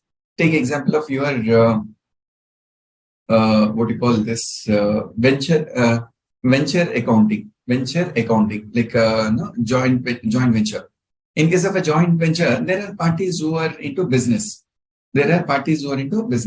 So this could be by way of a partnership. Second, there could be by way of a employer-employee. Third is by way of a persons who are officers or directors of another's business. This is how my artificial bonding comes into picture by way of a related party transaction. Excess of control over other persons. This excessive control is over by way of any person directly or indirectly owns, controls, or holds 25% or more of the outstanding of voting stock. So here they say, when I say control, it is by way of exercising the equity. So if I have 25% or more in the voting stock, I can say this is a related party transaction. One of them directly or indirectly controls the other. Both of them are controlled by a third person, or together directly or indirectly control a third person. Now, this is how entire definition was brought into a simple understanding. Examination, probably 1 mark MCQ can explain by the term called relationship under section 15. So here, this is a picture which is extracted from our Board of Studies material. They have in detail explained. I adopt my transaction value as per section 15, where it is between unrelated parties and price is a sole consideration. Then this is called as my transaction value, and this transaction value is going to be my value of supply. Very simple, plain vanilla transaction. Now complications comes from here. When we talk about value of supply, they say, please keep in mind that these are the items which also forms part of my value. Now, before coming to subsection 2, if this is a failure, so what happens? If there is a related party transaction, so what happens if it is not the sole consideration, Now, whenever there is a failure, I travel to rules. Rule 28 till Rule 35, there are various rules. Each of the rule explains how to deal with this particular transaction. So Rule 27, Rule 28, like various rules. I'll come in a short while to the respective rules. So quick and short answer. If this 15 subsection 1 has been met with, I take that as a transaction value. So if there is a related party transaction. This is failure, this is satisfied. Then I'll say, I don't accept this. So this is satisfied, this is failure. Even then, I don't accept this. Only when this is satisfied, this is satisfied. That is, it should be unrelated party and price is the sole consideration. Only then transaction value is accepted. This is the simple definition. If any of these two are a failure, I go to my valuation rules. Now, subsection 2. This is a guiding principle. This is a guiding principle. So here, subsection 2 says that when you talk about valuation, your valuation, please keep in mind, it should include all duties and taxes. Duties and taxes charged or collected by the supplier to the recipient. These duties and taxes could be other than CGST, other than SGST, other than IGST or UTGST or CIS. So here, in simple terms, where there is a seller, where there is a recipient or buyer, any sort of taxes collected by the seller shall form part of my valuation. A simple example, there is a motor vehicle. In North, we call NCR region, Delhi NCR, where I have Delhi, I have Gurugram, which is in Haryana, I have Noida, which is there in Uttar Pradesh. Delhi NCR region, this are common, like one state to another state.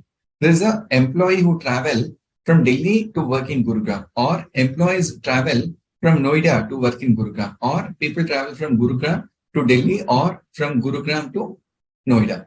Now, this is how the employees do shift their employment. Similarly, in South side, if you see Bangalore and Hosur. Bangalore and Hosur. Bangalore is in Karnataka, Hosur is in Tamil Nadu. Now, when employees have to travel from one state to another state, there is a service provider called motor vehicle. So this motor vehicle, when it moves from one state to another state, there is something called road permit. So I have to take a road permission for the vehicle coming from one state to another state. For a moment, let's assume that every month, a 20-seater vehicle has to pay 30,000 as motor vehicle tax. This motor vehicle tax, when it was paid to the transport authority, and this service provider recovers from the recipient, when he says, my value of supply is 1 lakh per month, motor vehicle tax, that is road permit tax, 30,000. What is my value of supply? This subsection 2 says, please include duties and taxes other than the duties and taxes under CGST, SGST, IGST, UTGST, or CIS. So here, when I say motor tax is paid to the transport authority, that also is added to my value of supply. Point number 2, responsibility of the supplier met by the recipient. I, as a service provider, I, as a supplier of goods, when I do something, for a moment, I'm into manufacturing activity. When I do a manufacture, I need to do something called testing. When I have to do testing, I don't have in-house testing equipment. Probably I have to send it to Singapore for conducting some testing. So when the goods travel to Singapore, the customer says, don't worry, whatever testing charges are there, I pay directly. Responsibility of the service provider, responsibility of the supplier of goods is met by the recipient. Then that also has to be included for my value of supply. Third, incidental expenses. When I say incidental expenses, say commissioning charges. Say, like example, when I have to do a construction activity, before construction, I do clearing of the mud, which is called ground clearance. So there are old trees. Before a factory has to set up, what I will do, I cut all the trees. When I cut the trees, now these trees have to be disposed of. I cannot cut the trees and put a fire to those logs, wooden logs. What I have to do? Get a permission from the Ministry of Forest authorities. Cut the trees, sell the trees in the open market. Now, when I do this particular work, I call this as incidental expenses. Should I include in my consideration? Should I include by part of a value of supply? Answer is yes. Late fee, interest, penalty, etc. Now, when I have discussed section 12, section 13, time of supply, like I gave example of Asian Paints. Asian Paints says to their customers, whenever you have to collect money, whenever you have to collect money from your customer by way of late fee, interest, or penalty in relation to the supply, where there is a delay in consideration, then the law says that even that forms part of my value of supply. So Asian Paint says 30 days is a credit period. If a customer makes a payment after 35 days, after 60 days, I collect a late fee, I collect the interest. So even that shall be forming part of my value of supply. Last but not the least, subsidy. Like the term consideration, when we read the term consideration, the term consideration exclude subsidy given by central government or state government. So here, for the purpose of value of supply, I add subsidy. Then I deduct subsidy. I add for value of supply. I deduct from value of supply in case if this subsidy is given by state government or central government.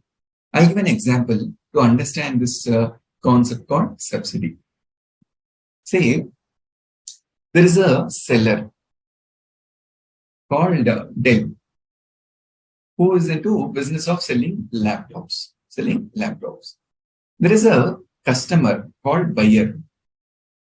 I define the buyer as say students from government school or college. Other students. Then other customers. Now, assuming a laptop is being sold by Dell, they say the market value of laptop is say rupees 50,000. 50,000 if it is sold to other customer. 40,000 if it is sold to any of these students. So if you are pursuing your higher education, you have to provide your marks card or your certificate from the principal. Some conditions are there. On the basis of satisfying the conditions, instead of selling for 50,000, I sell it for 40,000. Now, this is my market value. Now, both the cases, this is going to be my market value. Now, for a moment, there is a company called Infosys, or let me say Wipro. Wipro, part of their CSR activity, they get into a MOU with Dell. What they say, any laptop which is sold to a student from a government school or government college, let there be a subsidy in price for rupees 10,000. Now, so when Dell sells the laptop to a government student, so what they say, value of laptop rupees 40,000 less Wipro incentive. Now Wipro says, please mention on the face of invoice to claim this money from Wipro. They say 10,000 is to be reduced. Net value 30,000. Now, for the purpose of GST, assuming GST is at the rate of 18%, the question comes here. This GST 18% should be applied on 40,000 or should it be applied on 30,000? Now, here, valuation principles, section 15, subsection 2, read with definition called consideration. Here, my section 15, subsection 2 says, please include value, subsidy. Please include subsidy. So what we will do, 30,000 is not correct, 40,000 is correct, which is nothing but my value of supply.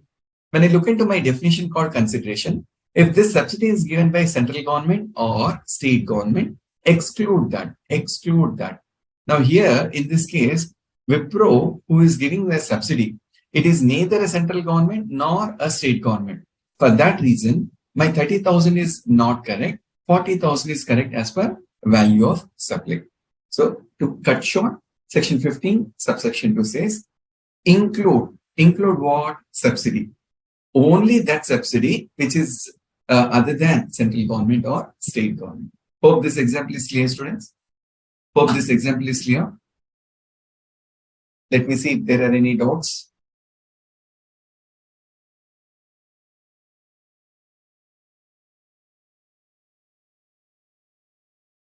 Great. So far so good. I'll continue further. So here, when we talk about inclusion, this is my Panchashila, Panchasutra, Panchaniti. You can have any shortcut. So when I talk about 15 subsection 2, 5 things I have to include. Point number 1, any duties or taxes. Point number 2, any activity which is to be, any responsibility of the seller made by the buyer. Point number 3, incidental expenses. I gave example which was collected belatedly. If I charge anything called late fee, that also should form part of my consideration. Point number 5, subsidy. Subsidy is something I have to include other than state government or central government subsidy. Now, point number 1, the taxes or duties. I gave the example of motor permission tax. So here, when we talk about this example, I'll come to a fresh screen. Service provider will say value of transportation for April 23, say rupees 1 lakh. To that he'll say road permit tax. Assuming he has paid road permit tax of say 30,000. I'll say value of supply as per section 15 subsection 2 is going to be 1,30,000. Assuming my GST rate is 12%, GST at the rate of 12%. I'll calculate on inner column 1,30,000 into 12%. Result in the outer column. This is going to be my value of GST. Adding these two, total invoice value. This is going to be my total value of supply. So here I have included, this is a tax paid to Motor Vehicle Authority.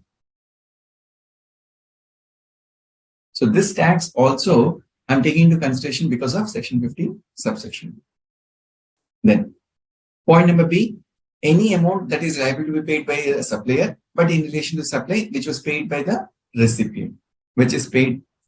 Supplier is liable to pay in relation to a supply, but which has been incurred by the recipient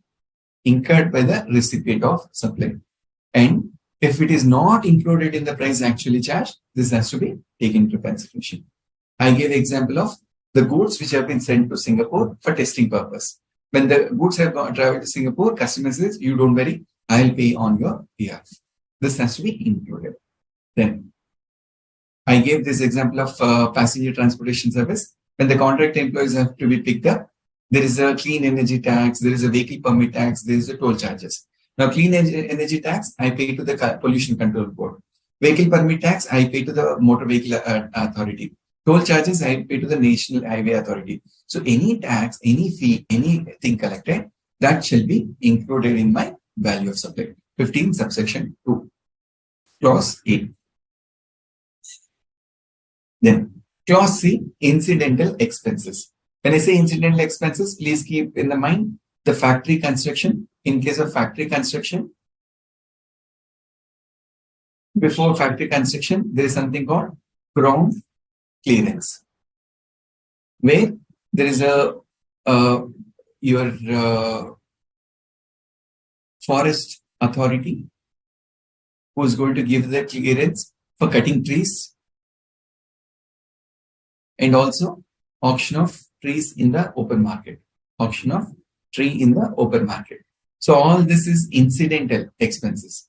They have given example including. When I look at the term including, this is an indicative list. This means I have anything in relation to this, it shall form part of my consideration.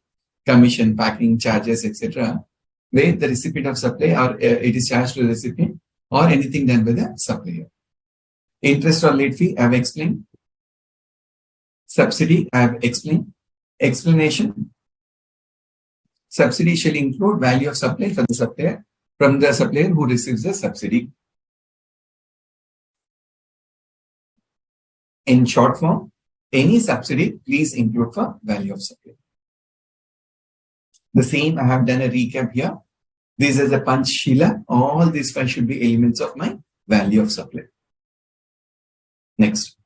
We next entered into the term called pure agent. In the beginning of the class, I gave an example. A chartered accountant who does the ROC filing, 300 rupees is collected from money paid to the ROC.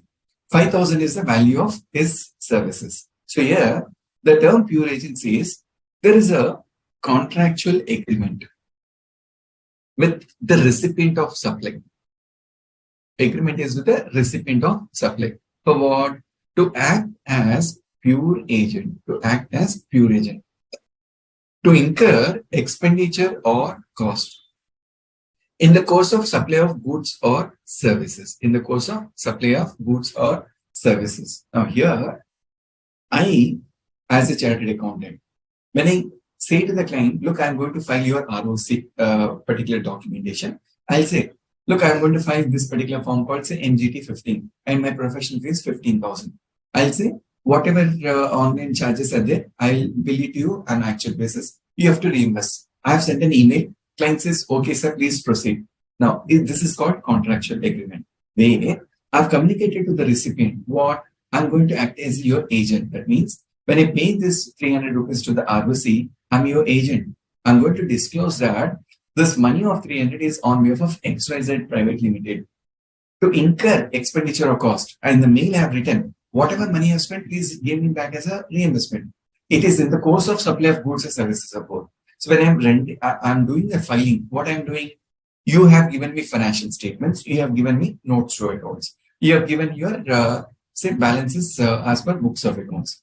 I did a study of your balance sheet, I did a study of P&L account, I did a study of your notes to accounts, I picked the relevant information and I filled a particular form. I'm giving a particular declaration. I'm giving my attest function saying that I am a chartered accountant authorized to sign this particular form. So when I'm doing all this as an attest function, I said 5,000 is my professional fee. So here, supply of goods and services, main supply. This I call as a main supply. For main supply, I'm going to incur some expenditure or cost. This is what I call myself as a pure agent. Further, neither intends to hold nor holds any title to goods or services. Title to goods or services. So procured or supplied as pure agent of the recipient. So here, when this goods and services are received, the title to those goods, or services is not to be retained by the recipient, is not to be held by the recipient. This is my second requirement. So when there is a ROCP received, I don't hold any title. I just pass it on to my client. Does not use for his own interest such goods and services so procured. Use for own interest.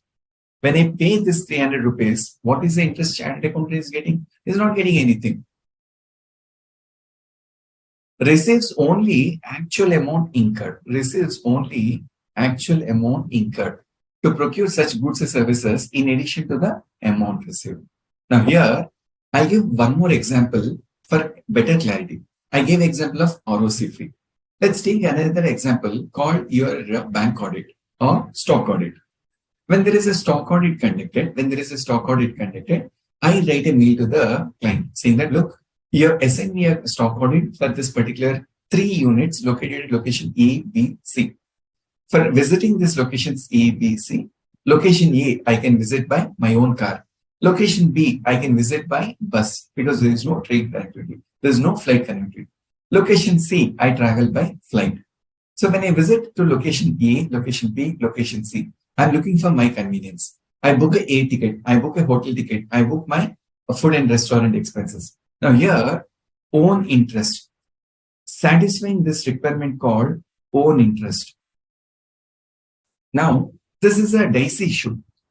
Is there any interest to the professional chartered accountant? Is there any interest to the article assistant? Now, this is a time-tested thing which is always debatable. Where we can say, sir, I have received the food. Now, when I have received the food, for a moment, let's assume there are three team members. Like one of the team member is from Punjab, one of the team member is from Kerala, one of the team member is from, say, Andhra Pradesh. Now, Kerala and Andhra Pradesh, these two people consume food. The guy from Punjab, he consumes roti or chapati. Now, there is a different taste which is being consumed.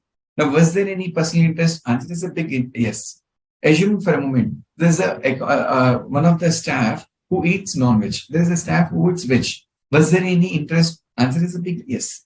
So here, expenses where there is an interest, expenses where there is no interest. This is what we have to identify. In case of a stock audit, in case of a bank audit, I would say any of these expenses incurred, I cannot call myself as a pure agent. It is incidental to the stock audit. Without this aid transportation charge, aid charges, bus charges, motor vehicle, I cannot render the services. This is my example for pure agent. Further, the expenditure or cost incurred by a supplier as a pure agent of the recipient shall exclude from the value of supply if all of the following conditions are satisfied. So when I raise a bill to the client, I'll say my professional fee 5,000, ROC filing rupees 300, value of supply 5,300, less pure agent as expenses as pure agent rupees 300. So when I claim expenses as a pure agent on the face of tax invoice, I'm writing expenses as pure agent. What they say, supplier acts as pure agent. Supplier is going to act as a pure agent. My previous slide, whatever I have explained, all these conditions have to be satisfied. A, B, C, D. These four conditions have to be satisfied. Then I can claim that as a deduction. Payment made by the pure agent on behalf of the recipient has been separately indicated. So when I raise a tax invoice, in the tax invoice, I clearly show, so this is what I've spent, this is what I'm going to incur, claim from you. The supplies procured by the pure agent from the third party as a pure agent of the recipient are in addition to the services. So this ROC fee is in addition to the service given by the chartered accountant. Now, they have given an example, the same ROC filing fee. So when I have billed to the client, I have to indicate, this is my service fee for registration. This is my government fee paid. This is the value of supply, less reduction as per rule 33, pure agent, the actuals. Then net value of supply for GST purpose. These are the requirements of rule number 33. Next, I have explained second Panchshila saying that what we have to include. 15 subsection 2, 5 clauses I have explained. Now 15 subsection 3 says something I have to exclude. What is that? Discount. Before or at the time of supply, if discount has been duly recorded on invoice, I call this as trade discount. Trade discount. Trade discount is a discount which is duly recorded on an invoice. Please understand there are basic principles. I'll explain these concepts before we go further. When we talk about discount, I have one is trade discount. Second is cash or other discount. Trade discounts, this is mentioned on a tax invoice. This is mentioned on a tax invoice. Cash discount or other discount is a subsequent activity after supply takes place. After supply takes place. So here, when I claim something as discount, the discount which is printed on a tax invoice, discount which is printed on a tax invoice, I use a technical term called trade discount. So always a discount which is claimed as a deduction on the face of invoice, I call as a trade discount. Section 15, subsection 3 says, any discount given to a customer, please exclude from value of supply. If we assume, say this is my invoice, I'll say particulars amount. My sale of machinery, sale of plant and machinery. Say rupees 10,000. Discount at the rate of 10%, 1,000. Value of supply, 9,000. GST at the rate of say 12% on 9,000. 12 9s are 108. 1080. Total 10,080. This is how I show my trade discount on a tax invoice. This is called trade discount. Please don't get confused with trade discount or other discounts. Next, after trade discount, I have something called after the supply has been effected. After the supply has been effected, such discount established in terms of an agreement. So I have made a supply. There was an agreement. As per the agreements, this agreement was entered at or before. This is very important. This is very important. My agreement should exist on the day supply takes place or before the supply takes place. I'll give an example. Say there is a volume discount. There is a volume discount. 1st January 2023, I have rolled out a volume discount for the calendar year. So any purchases, or I would say not instead of purchases, any supply which takes place from Jan 23 till December 23 on the basis of volume of purchase. So there is a discount of 3%. Now, when I say there is a discount of 3%, this discount is a particular agreement. This is an agreement which was entered on 1st Jan 23. So any transactions which are happening between January to December, then I can claim a deduction. I can claim a deduction as per 15 subsection 3. For a moment, so there is a purchases happened in December 22 and discount is given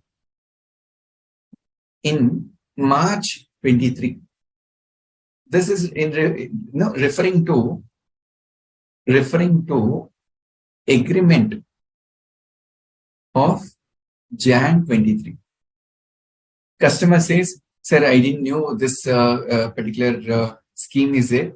Please include all my purchases of December. If I know that from Jan 23 you're going to bring this discount, I would have not purchased this in December. I would have deferred this purchase from December to January.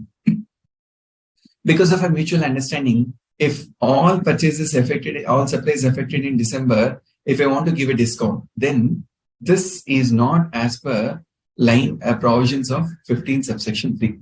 They say this agreement should be on or before the supply. On or before the supply. So here, when I want to give a discount, when this discount has to be reduced from value of supply, my agreement should be on the date of supply or before the supply. If the supply took place, then I bring an agreement. I cannot claim that as a deduction from value of supply. This is a provision. Next, condition number 2.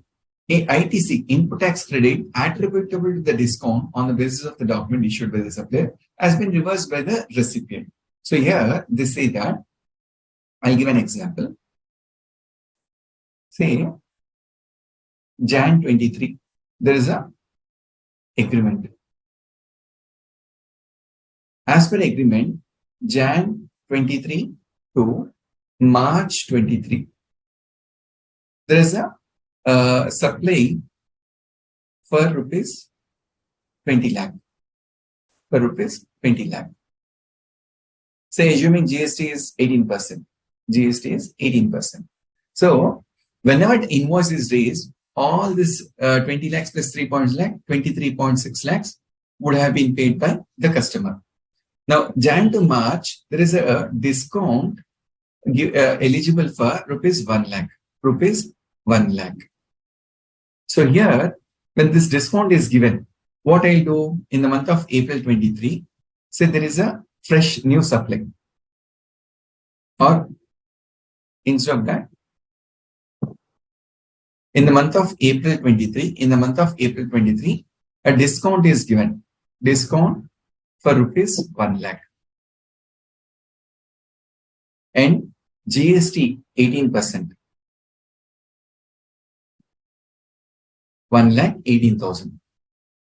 When this discount is given, what happens here? What I will do? Discount account debit. Now this is a discount which is, let me just make some space.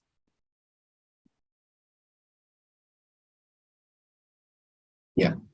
Discount is being given for customer for 1 lakh. Output tax payable account debit to customer account. What am I doing? 1 lakh is my hit to P&L as expense. 18,000 is the output tax I'm going to reduce because of GST which is being reversed. 1,18,000 is a credit given to my customer account. This is my accounting entry. Section 15 says, when you do this, when you reduce your output tax, ensure ITC is reversed by customer. ITC is reversed by customer. This is my requirements of provisions of section 15, subsection 3. Let me see if there are any doubts before I proceed further. Namrata is asking 40,000, repeat 40,000 responsibility. I think I have jumped ahead.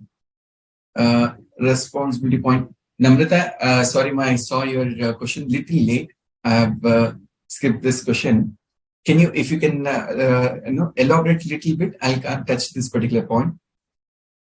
Priyal Kumar Jain, responsibility is something you're asking. Again, I'm really sorry. After 20 minutes, I have seen your question mark. If you can elaborate your question, whenever your question is there, I'm not seeing your question window parallelly to my screen. My screen is full of this whiteboard. When you come out of whiteboard, then only I can see your questions. Whenever you're asking a question, please elaborate little so that I'll touch upon your point. Janaki Bhatt is asking this question. If ITC not reversed, it had to be included in value supply.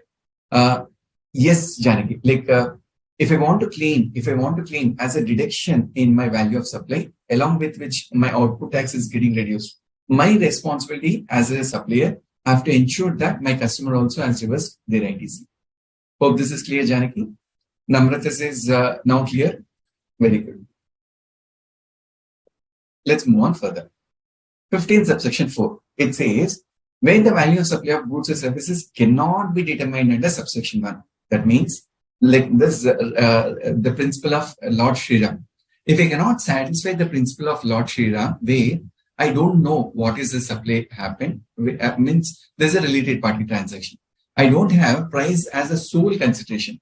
If these two elements are failed as per subsection 1, the same shall be determined as per the rules. So my valuation rules, right from rule 27, rule 35, gets originated from this particular subsection 4. So my valuation rules are coming into picture wherever you have not satisfied subsection 1. Now, what are the reasons? Price is not the sole consideration, and supply and recipient are related parties. Subsection 5, notwithstanding anything in subsection 1 or subsection 4. Subsection 1, price is the sole consideration, related party is not the transaction. I travel to rules under subsection 4. Now here subsection 5 says, I'll set aside your subsection 1. I'll also set aside subsection 4. Value of such supplies as may be notified by the government on recommendations of the council shall be determined in such manner. So here, this is an ancillary power. So now this is a drafting. What is this? This notwithstanding subsection 1, subsection 4. At this level, you're at CA final. Drafting of the provisions may not be of that seriousness tested. When you travel to, once you qualify, once you get into the industry, that point in time, we refer to these rules. We are touching on valuation rules. We are at 8:20. We have another 40 minutes. What I'll do, I may extend another 5 to 10 minutes to cover this valuation rules. Valuation rules, we have 27 to 35. There are total 11 rules. There's in between something called Kerala Fleet Sys, KFC. This is not there in your examination as per Board of Studies regulations. Rules to be harmoniously applied. That means I travel rule 27 till rule 35 in the chronology of the numbering. Government may notify these rules on the recommendations of the council. Now, starting point is rule 27. Just give me a moment, students. Just give me a moment.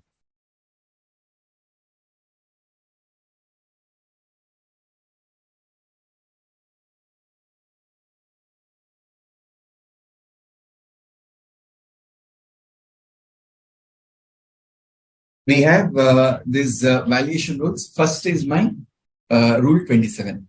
I'll give an example for this rule 27. Then let's proceed with this particular valuation rule. Exchange of old mixie grinder for rupees 3,500 for purchase of a new one whose market value is 20,000. Cash is paid only for the remaining portion, that is 16,500. Now, in this example, there is a sale of new mixie grinder whose value is 20,000. Now, usually we see that when we go to a shop, we always have a tendency to bargain. So we have an old television. So we have an old refrigerator. So we have an old washing machine. So whenever we buy a new one, we don't want to retain the older one. What we will do? Exchange the older one for the new one. Now here, 20,000 is my market value. Price, or I would say consideration.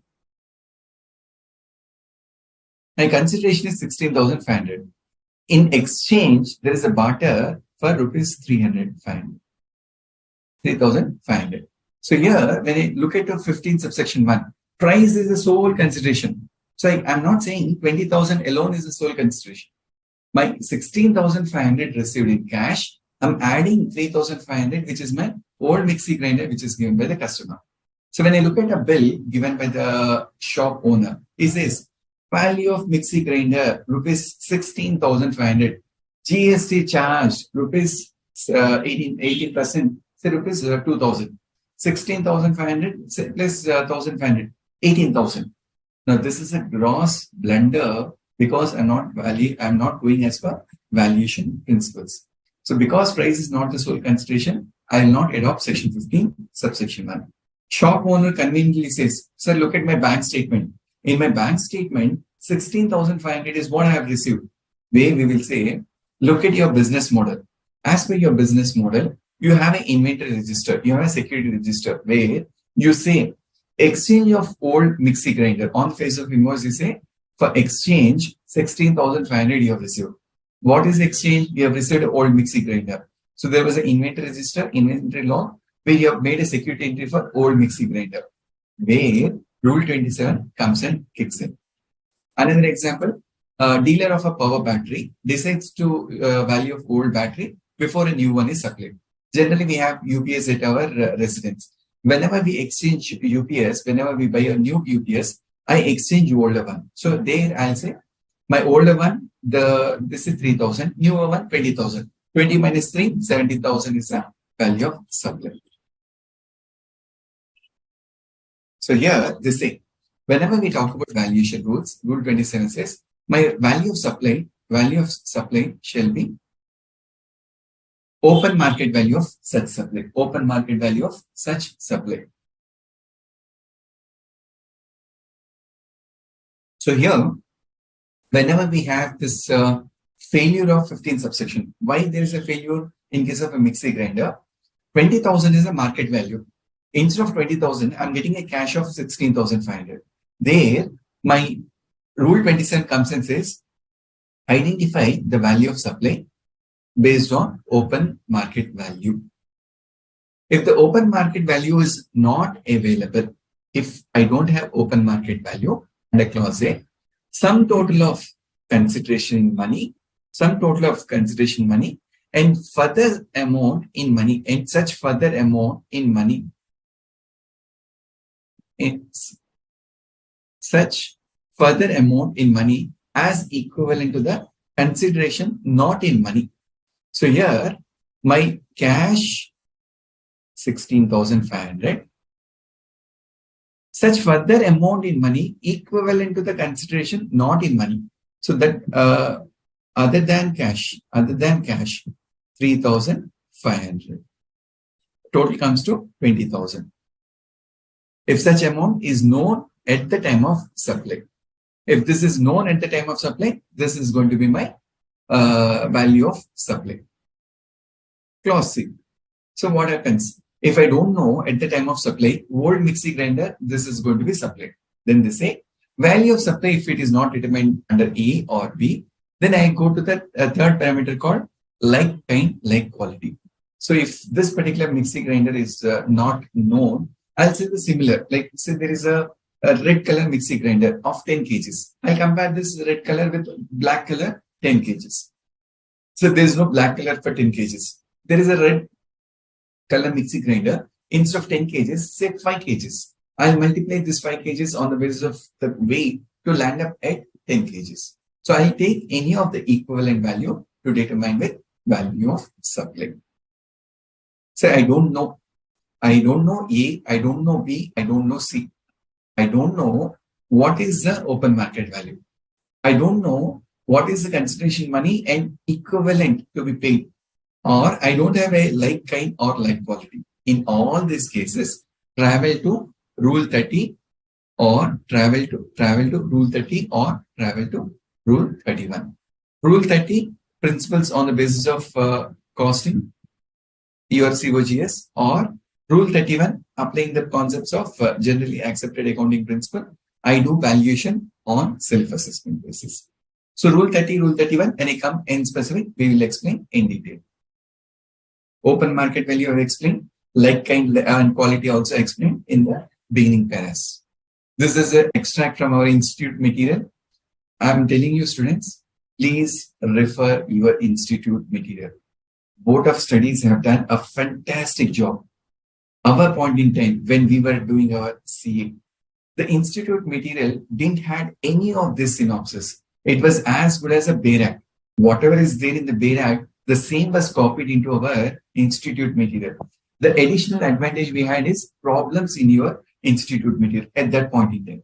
But now, more than a bare act, Board of Studies have done a fantastic job in designing your institute material with illustrations. When you look at this illustration after this class, what you're attending, it gets imprinted in your mind.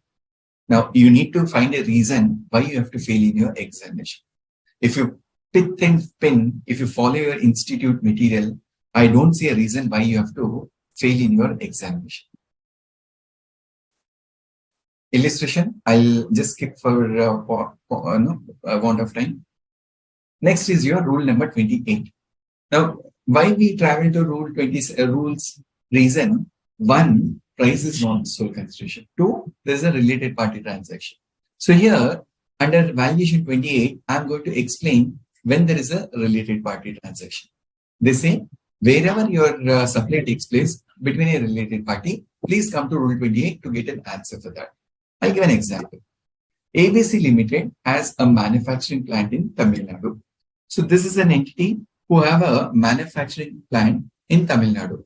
Supply of goods from Tamil Nadu undertake from Tamil Nadu to Kerala, Haryana, Maharashtra to various customers.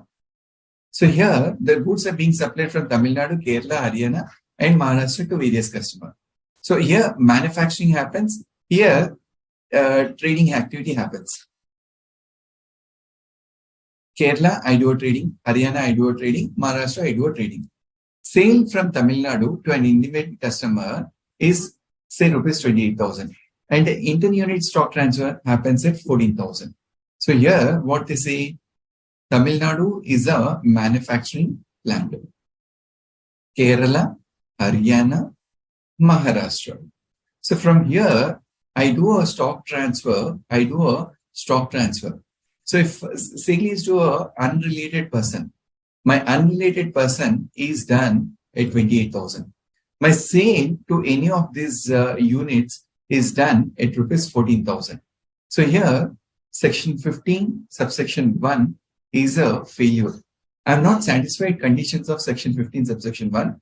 That purpose, I visit rule 28 to find out what is my value of supply. So here they say that value of supply of goods or services between distinct persons. Please remember the term distinct person. This term distinct person has originated from the section 25, which deals with registration, where supply and recipient are related, other than where supply is made through an agent. So here, agent is covered in Rule 29. Agent is covered in Rule 29. Other than agent is covered in Rule 28. They say, first, let's go with open market value. Second, sir, if there is no open market value, I'll go for like kind or like quality. See, if open market value is not there, like kind, like quality is not there, then the value of supply shall be determined as per Rule 30 or Rule 31 in that order. Now, all the provisions, please keep in mind. First, we will touch market value. If this market value is not available, then I'll go for like, kind or quality. Sir, if this is also not available, then apply the principles of Rule 30 or Rule 31. Apply the principles of Rule 30 or 31. This is how I generally adopt my valuation rules. So in Rule 28 also they say that in case if you don't have this market value or like kind, then go for Rule 30 or Rule 31. Now, this is a provision which comes in further says that provided that where goods are intended for further supply, as such, there is a further supply as such. I give example of manufacturing in Tamil Nadu, sent to Kerala, sent to Haryana, sent to Maharashtra. From Tamil Nadu, it is sent to the branches for as such supply. The value shall at the option of supply will be 90% of the price charged by for the supply of goods or like kind by the recipient to his customer. So from Kerala, Haryana, Maharashtra, whatever is a supply value, on that 90% is the value of supply to Tamil Nadu unit. So here they're saying that for Tamil Nadu, they will examine what is the sale price fixed at Kerala, what is the sale price fixed at Haryana, what is the sale price fixed at Maharashtra. Whatever that price is there, 90% of that can be accepted as value of supply. Now, further, there is one more provision. If the recipient is eligible for, this is very, very important. Lot of litigation is there on e-bill matters and valuation. This provision is one provision all of you have to read and understand. Where recipient is eligible for full input tax credit. If the recipient, that is the branch at Kerala, the branch at Haryana, the branch at Maharashtra, can claim full input tax credit, value declared on the invoice shall be deemed to be the open market value. So here they say, if ITC is eligible for the recipient, then my value on the invoice shall be deemed to be the open market value. This is a provision. Rule 32, sub-rule 7 says, my government can notify in case of, this I'll explain later when I come to rule number 32. Then, I've explained the stock transfer, now I'm coming to agent. Rule number 29, I'm explaining to agent. Let me see any doubts before we travel further.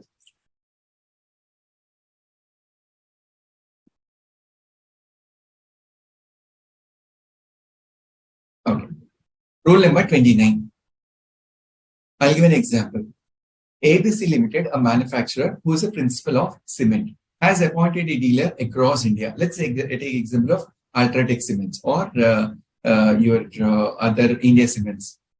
This principal, when they appoint a dealer, what should be the value adopted for the goods supplied by the principal to the agent, where commission is also paid at an agreed price to the agent.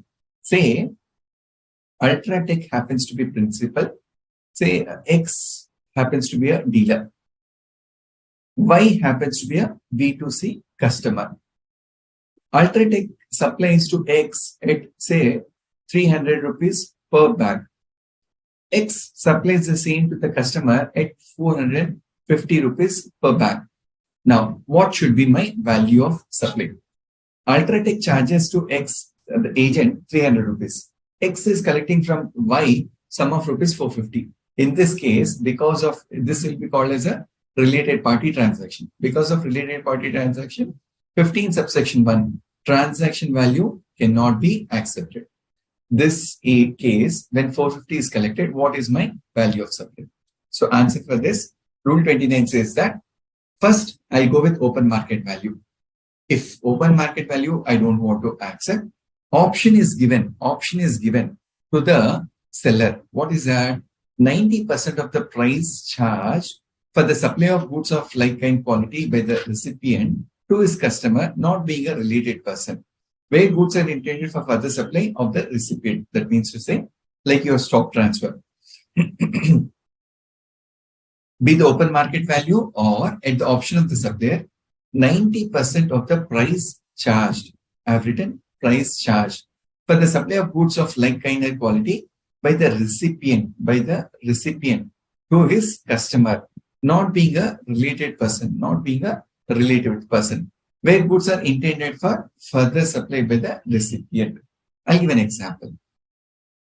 The same cement case, let's take an example. Ultratech happens to be a principal. X happens to be an agent.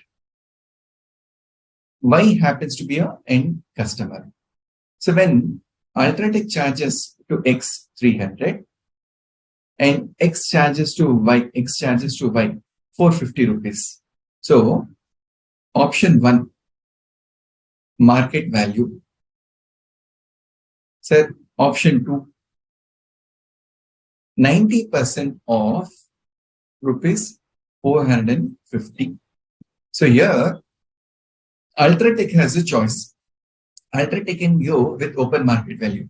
Now, establishing this open market value is very complicated in the business scenario. Rather than that, Ultratech can dictate to their agent saying that, look, you as an agent, this is the selling price, you have to sell it. So this, when the selling price is known, 90% of that particular selling price is going to be my value of supply. This is going to be my value of supply. This illustration, I'll share this presentation, or this will be hosted by Board of Studies, which can be understood in a detailed manner. Now, clause B, where value of supply is not identifiable under clause C, where, sir, I don't know open market value. I don't know what my recipient is going to sell, my dealer is going to sell to the recipient, or the recipient is going to process further and sell. All these cases, I'll set aside those, travel to Rule 30 or travel to Rule 31. Now, this is the overview of my rule, Rule 30. Rule 30 says open market value or 90% of the price charge. If this is not possible, come to Rule 30, where 130% of the cost of supply, or go for best judgment assessment. That means to say, in very simple terms, they say, under Rule 30, the value of supply shall be, my value of supply shall be determined by any of the preceding rules of this chapter, where it shall be 110% of cost of production or manufacture. If I'm a manufacturer, I take the cost sheet, I prepare the cost sheet. Based on my cost of production, I add 110%. CAS 4. For this, we adopt the principles of Cost Accounting Standard 4, CAS 4. Cost of acquisition of such supply of goods. So I'm not doing a manufacturing. I procured the goods. When you procure the goods, whatever is the cost of acquisition, on that 110% is going to be my value of supply. In case of services, cost of provision of services. Generally, this is little complicated, where a cost auditor will be appointed for determining the provision of services. In all these cases, 110% will be my value of supply. This is rule number 30. This is rule number 30. Most of the GST audits, when the assessment is done, example way this rule 30 is being adopted by GST offices. 1. Supply of canteen by the employer. Now, like, is it a supply? Is it a Schedule 3 item? A lot of advanced rulings are there, a lot of high court judgments are there. But the common areas where rule 30 is referred by the GST officer. One is supply of food at canteen. Point number 2. Employee pick up and drop. Employee pick up and drop. Where this particular nominal fee is recovered from an employee. Then example number 3. Example number 3, where there is a discounted supply. Discounted supply. Like example, Dell. Dell gives to their employees at the year-end sale some discount. So 40% discount, 50% discount. When Dell sells the laptops to their own employees, it is called as a related party transaction. In case of related party transaction, Rule 30 will be invoked to say, what is the cost of procurement? In India, when you are supplying, what was your landed cost? On that landed cost, I'll apply this acquisition cost. On that, 110% will be my value of supply. Most of these cases, your Rule 30 is applied by the GST office. Rule 31, in general. Sir, I don't want to go as per Rule 30. The best judgment happens by the GST officer. Where there is a business complexity arises, where I cannot go for CAS4, I cannot go for requirement cost. There is some other business complexity. Then, as per the generally accepted accounting principles, I apply Rule 31. Now, next is Rule 31A. This is applicable in case of lottery, betting, gambling, horse race, etc. Most of us don't have exposure to this area. Let's understand in simple fashion. First, in case of lottery, say if I've sold the lottery ticket for 100 rupees, whatever is the sale price, that is presumed to be including GST. So what they say, assuming if I've sold a lottery ticket for 500 rupees, where this lottery prize money is for rupees 1 lakh. Prize money is for rupees 1 lakh. When the prize money is rupees 1 lakh and the ticket cost is rupees 500. My GST is nothing but 500 into 28 divided by 128. This gives me my GST. So in case of lottery, the government says 28% is the rate of tax. Straight away, whatever is the ticket cost is it, into 28 by 128 will give me my GST. Or in other terms, if I do 500 into 100 divided by 128, this gives me my value of supply. This 28 numerator gives me my tax. This 100 numerator gives me my value of supply. In case of actionable claim, that is your gambling, horse race, etc. What they say, whatever is the betting fee is paid, that will be considered as my value of supply. There is a person called totalizer. Generally, we call them as a book runner. Bookie. Technical term called bookie. So assuming there are 10 horses participating in a race, I place a bet on a particular horse. So there is a bookie who collects money from you for the bet amount. Whatever amount is collected by the bookie, that will be called as my value of supply. Next, Rule 32. This is originated from 15 subsection 4. 15 subsection 4, where government has a power, 15.4 plus 15 subsection 5. Government has a power to notify.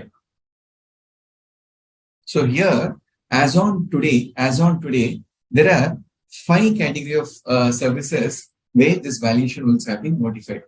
First is in relation to purchase or sale of foreign currency. Like example, banks. When we go to banks to buy foreign currency, this Rule 32 comes and explains how do we deal with value of supply. Example. So there is a company whose employee has to visit say US for a particular project. When employee is traveling to abroad for his handling expenses or incidental expenses, company gives 1,000 rupees, 1,000 US dollars. Now, this US dollars are not freely available in India. So as a company, what I do, I go to this authorized dealer, I go to a bank, say that please give me 1,000 US dollars. So this authorized dealer, what you will say? So there's an RBI rate of 82. I'll sell it at 85.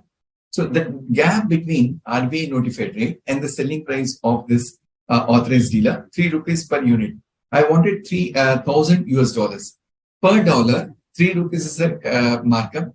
1,000 into 3, 3,000 is going to be my value of supply. This is my in case of foreign currency. Similarly, once the employee travels abroad, he comes back to India. Out of 1,000 US dollars, he has spent 800 US dollars. There's a left out 200 US dollars. What I'll do, this US dollars I cannot use in India. I'll go back to the authorized dealer and say, I have purchased $1,000. Please buy back this $200. Then the authorized dealer will say, look, as on today, the buying rate given by RBI is 82. I'll buy at 80. So he's buying at 80 and that markup of 2 is what is going to have a margin, because when he sells at 85, 5 is what is going to save. The gap between RBI notified rate and the purchasing rate is multiplied by the number of units is my value of supply. This is in case of foreign currency. Point number 2, booking of tickets for travel by a travel agent. In case I go to this, what you call Make My Trip or go Ibibo, or I go to any local travel agent called ABC Tours and Travels.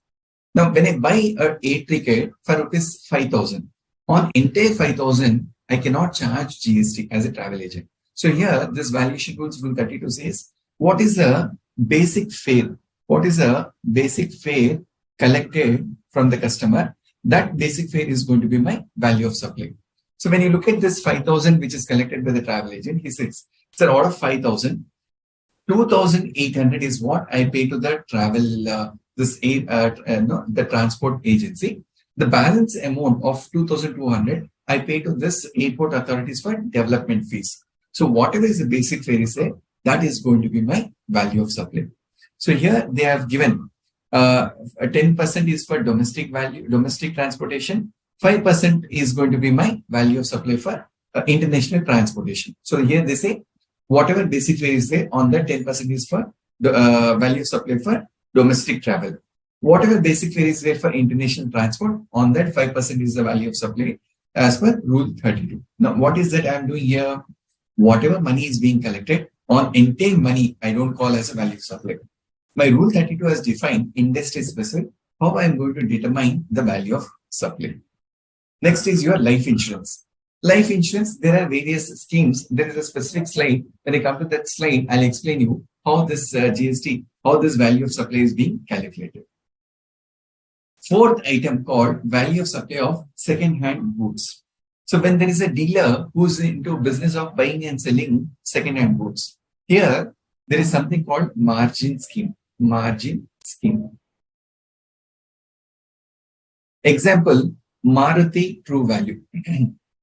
If you have heard of old used cars like Cars 24 you have, we have someone called Maruti True Value. Maruti True Value is under the flagship of Maruti, where Maruti True Value purchases my old used car. They do some refurbishment and they sell this in the open market.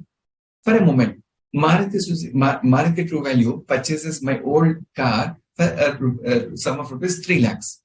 This car was done little bit of refurbishment and sold in the market value for 3.2 lakhs. Now look at from Maruti True Value. When they buy this car, 3 lakhs is purchased from Praveen. Praveen is not a registered person. When they sell this car to say Namrata, Namrata is again another individual.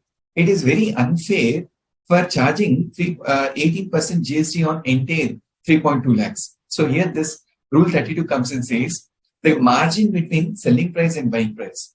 The Maruti True Value sold for 3.2 lakhs. Purchase is done at 3 lakhs. The 20,000 margin is the value of supply for purpose of rule 32. So here under margin scheme, my value of supply shall be selling price and minus cost price. If the selling price minus cost price is positive, then it is my value of supply. If it is negative, ignore. The rule says if the car is purchased for 3 lakhs, they assume that it could be sold for 3.2 lakhs, but the market value is only 2.8 lakhs. Because the margin is negative, Rule 32 says no value of supply, no need to pay GST. The last entry under Rule 32 is redeemable vouchers. Like Section 12, Section 13, time of supply we have discussed. In case of vouchers, what is my value of supply? Very sweet and short, very simple. This Rule 32 says that in case of vouchers, the value which is printed, the value which is mentioned on this particular voucher, that will be my value of supply. Let me see if there are any doubts before I go further.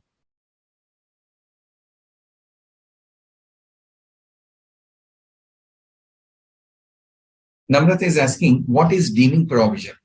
Namrata, at times it's, just give me a minute.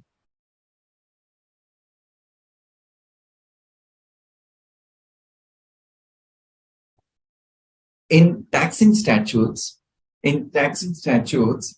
when I bring a deeming provision, especially in value of supply, very, very prompt question you have asked. I don't examine, I don't validate on the face of it, I take it for granted.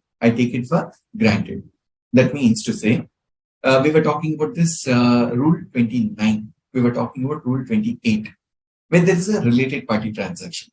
In case of a related party transaction, now there is a Ultratech Cement who is a principal. Say for a moment, Praveen is appointed as the agent. When Praveen is selling this cement bag, say to Namrata, Praveen is collecting 500 rupees from Namrata. So here, the government doesn't want to break the head. They wanted to make it very simple for the businessman, also for the taxman, that is the assessing officer or proper officer. To make their life easy, this deeming provision says 90% of what Praveen collects from Namrata, I presume that this is value of supply. So deeming provision. If Praveen is collecting 500 rupees from Namrata, on that 90% is the value of supply in the hands of Ultratech.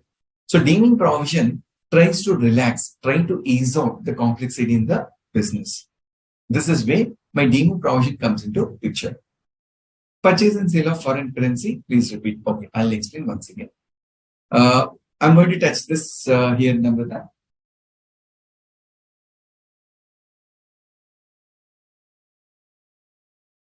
I'll come to a fresh screen. Buyer, seller. Usually, buyer could be a B2B or B2C. Seller is a bank or an authorized dealer. When I say authorized dealer, you have this UAE exchange. Now, I can go to a bank to buy foreign currency, or I can go to this UAE exchange to buy the foreign currency. Or you have these travel agents also. Most of the travel agents are also authorized as authorized dealers. So here, now, assuming like any of these customers says they're willing to travel abroad, they need 10,000 US dollars. They need 10,000 US dollars. So here, there's a reference rate. There is a reference rate called RBA rate. Now, RBA says there is per dollar, the INR rupees is say 85. Authorized dealer says, look, the RBA reference is 85. I'm going to sell per dollar at the rate of rupees 88. Rupees 88. Now, what is happening here? There's a markup of rupees 3 per dollar. 3 rupees per dollar.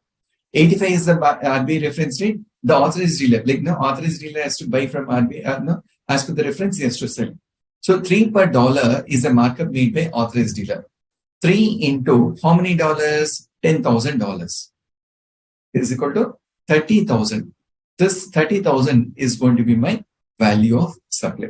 This is one of the mode of exchange with reference to buying and selling of foreign currency. Hope this is clear, Namrata. Let me know.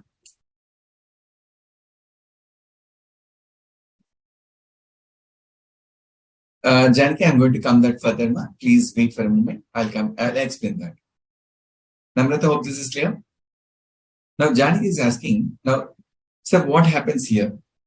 For a moment, let me want to buy Great Britain pound. Great Britain pound. Now, this Great Britain pound, there's no RBA reference rate.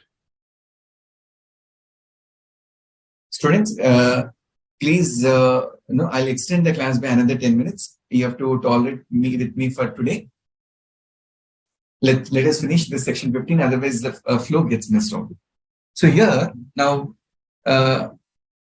all the foreign currency, I may not have a RBA reference rate. So Janaki, here, Great Britain pound is what, say there is a customer called Janaki. She wanted to purchase Great Britain pound. Now here, authorized dealer says, sir, I cannot, I don't have Great Britain pound. I'll convert dollar to, say, euro. I'll convert dollar to euro. This euro can be converted into Great Britain pound. So there are two other currencies which are exchanged with a third currency. There is a parallel currency which is available as per RBA. These two are available as per RBA. Great Britain pound, say this is not available with RBA. So I may exchange, say, $5,000 or say 3,000 euros for buying 10,000 Great Britain pounds.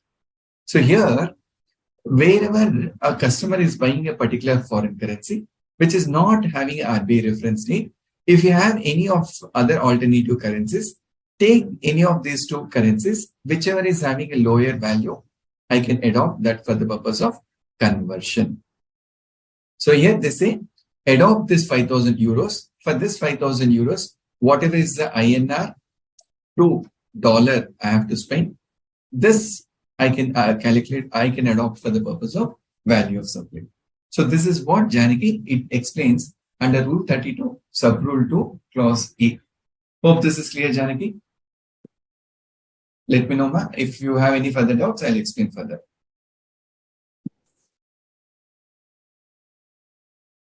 Where I don't have this RBA rate, the value of supply shall be 1% of the gross amount of Indian rupees provided or received by the person in charge. So in this case, Janaki, I'll adopt either dollar or I'll adopt the euro, where whatever money I have to spend in INR, 1% is the value I am going to take into consideration. This is what Rule 32, Sub-Rule 2 says now. So in this example, let me come back once again. For the purpose of buying Great Britain pound, I may spend in, I may use dollar, I may use euros. Now, here I have to spend some amount of INR, or here I have to spend some amount of INR. Now, authorized dealer says, you have a choice to buy through dollars or you have a choice to buy through euros. In this case, probably you have to spend 6 lakhs. In this case, probably you have to spend 5,80,000. Any of these two cases. Now, whichever you choose, 1% of this is going to be my value of supply as per rule number 32, sub-rule 2.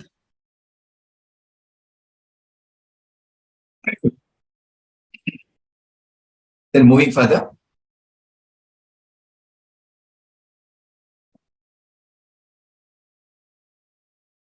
This is one option. Second option. Now, most of these authorized dealers, they don't go with the traditional rule. What they will do? They apply a common rule called slab rate for a particular financial year.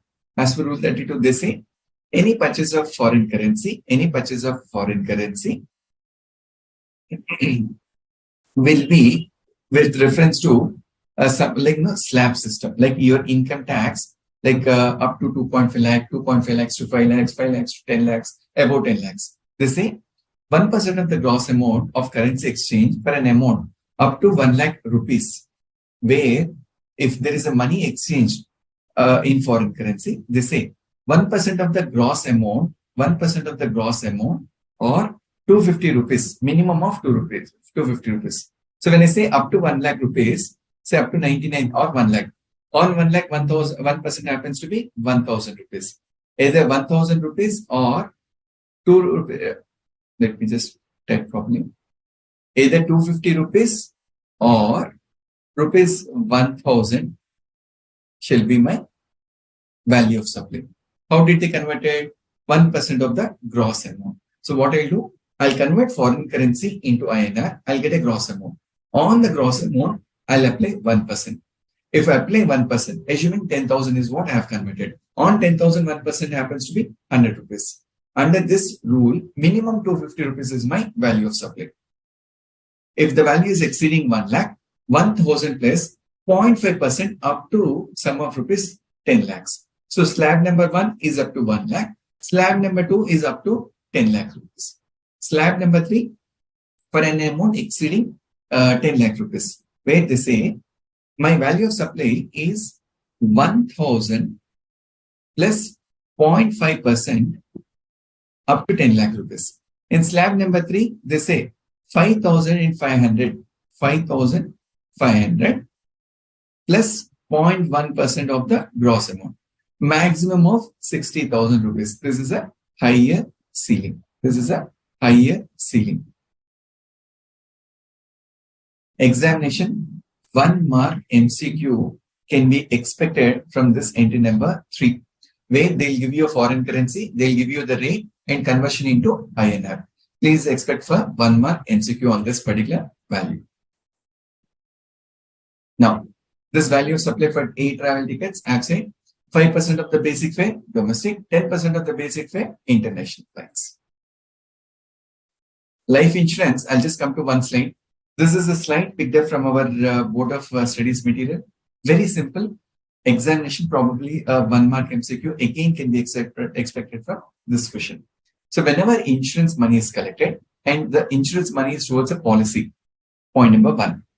If insurance money is collected towards a policy where this policy is towards risk cover and investment, they say, I invest this money in this particular investments and also it takes care of risk coverage. Then they say, my value of supply will be gross premium less amount collected towards investment or savings in such allocation intimated to the policyholder.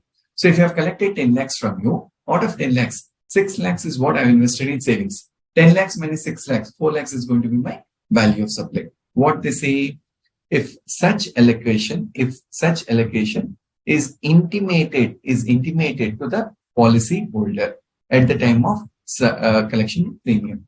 If these conditions are satisfied, this is my value of supply. Examination 1 mark MCQ question. Alternative, assuming there is a single premium annuity policy. Very simple policy. Whenever I say annuity policy, examination, look at the term annuity policy. If it is an annuity policy, 10% of the single premium is my value of supply.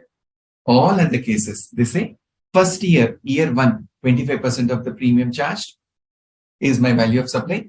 Year 2 onwards, 12.5% of premium charge is going to be my value of supply. Policy where only risk cover is there, then they say entire policy amount is my value of supply. So there are 4 bifurcations. 1, premium with investments. Please reduce the investment. Second, single premium annuity. When I say single annuity, I just pay bulk amount of 50,000, I forget. When I say bulk amount of 50,000, I get something called premium where there is a risk coverage. So generally, this does not have investments and the other details. So here, 10% is the straight away value of supply because it's one bulk amount. They don't want to charge on entire amount. 10% is my value of supply. All other cases like general life insurance or risk coverage, etc. First year 25%, second year onwards it's going to be 12.5%. Policy with only risk coverage, like we call endowment policy. In case of endowment policies, entire amount is going to be for value of supply. Purchase and sale of cars, I have given this explanation. Example of Maruti True Value. If value is negative, no need to pay GST. If value is positive, I have to pay my GST. In case of a banker, where there is a loan given for a particular assets or like a motor vehicle. So there is a travel agent who purchased cars on loan basis, mortgage. When there is a default happened by the buyer, that is a loan account holder, the repossession happens with the banker. So in case of a repossession with the banker, they say the purchase value is nothing but the original cost of loan given for that particular purchase less 5% of every quarter. Like under GST law, life of any asset, I presume to be 5 years. So they say this 5 years is a life, how 20% is per annum. That 20% divided by 4 quarters, I get 5% per quarter. I repeat, 5 years is a life. So per year, the value is going to be 20%. When I say 20% per quarter, it is going to be 5% value. So I reduce the value 5% every quarter apart thereof to find out what is the purchase value. So in case there is an auction, I reduce this purchase value less this 5% per quarter, I get my purchase cost. I'll compare with selling price. The net of this is going to be the value of supply. The next class, whenever I deal, I come with the detailed examples for us to examine all this discussion. In case of a coupon, the value of coupon where there is a redemption available, the money value of those coupons will be my value of supply. In case of distinct persons, like services rendered from one company, one unit to another unit, Rule 32 says that where the recipient claim ITC, the value of supply shall be nil. Example. So there is a company whose head office is in Maharashtra. They have a branch in Delhi. They have a branch in Uttar Pradesh. They have a branch in Tamil Nadu. So this head office in Maharashtra, if they bill to the other branches, as per Rule 32, when the branches can claim input tax credit, value of supply can be considered as nil. If I don't charge because ITC is available, the Rule 32 says that it is value of supply is to be considered as nil. Rule 34, very, very simple rule. Where, like AS11, we have this foreign currency. Rule 34 says that in case of goods, the money in foreign currency, I refer to Section 14 of Customs Act. Section 14 of Customs Act. Where they say, example, I have imported $50,000 worth goods. Now, for the purpose of assessing customs duty, where IGST has to be collected, my conversion of this into INR will be done as per the value prescribed under Customs Act. Please remember, students, for most of the companies, when we do inventory valuation, AS2, all this money which is goods which are imported from overseas, they have a standard policy. Like they adopt the rate given by Customs Act. Why? This rate given by the Customs Act is generally for a month. The Customs Act, under Customs Act, every month they come with a notification saying that for this month, from this date to this date, my dollar is going to be at 80.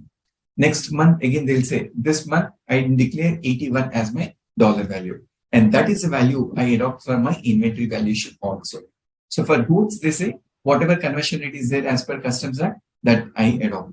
In case of services, they don't refer RBI or authorized dealer. They say, as per the generally accepted accounting principles, whatever your books you have adopted, we can take that as my foreign currency. Generally, if I adopt RBI rate, if I adopt authorized dealer rate, that will be my value of conversion for rule number 44. The last slide of today's discussion, that is last rule, inclusive basis. So what happens for value of supply, where price charge is on inclusive basis,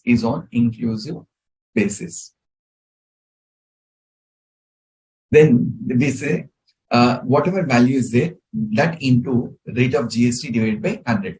Assuming my rate of tax is 18%. I have collected only 10,000 from my customer.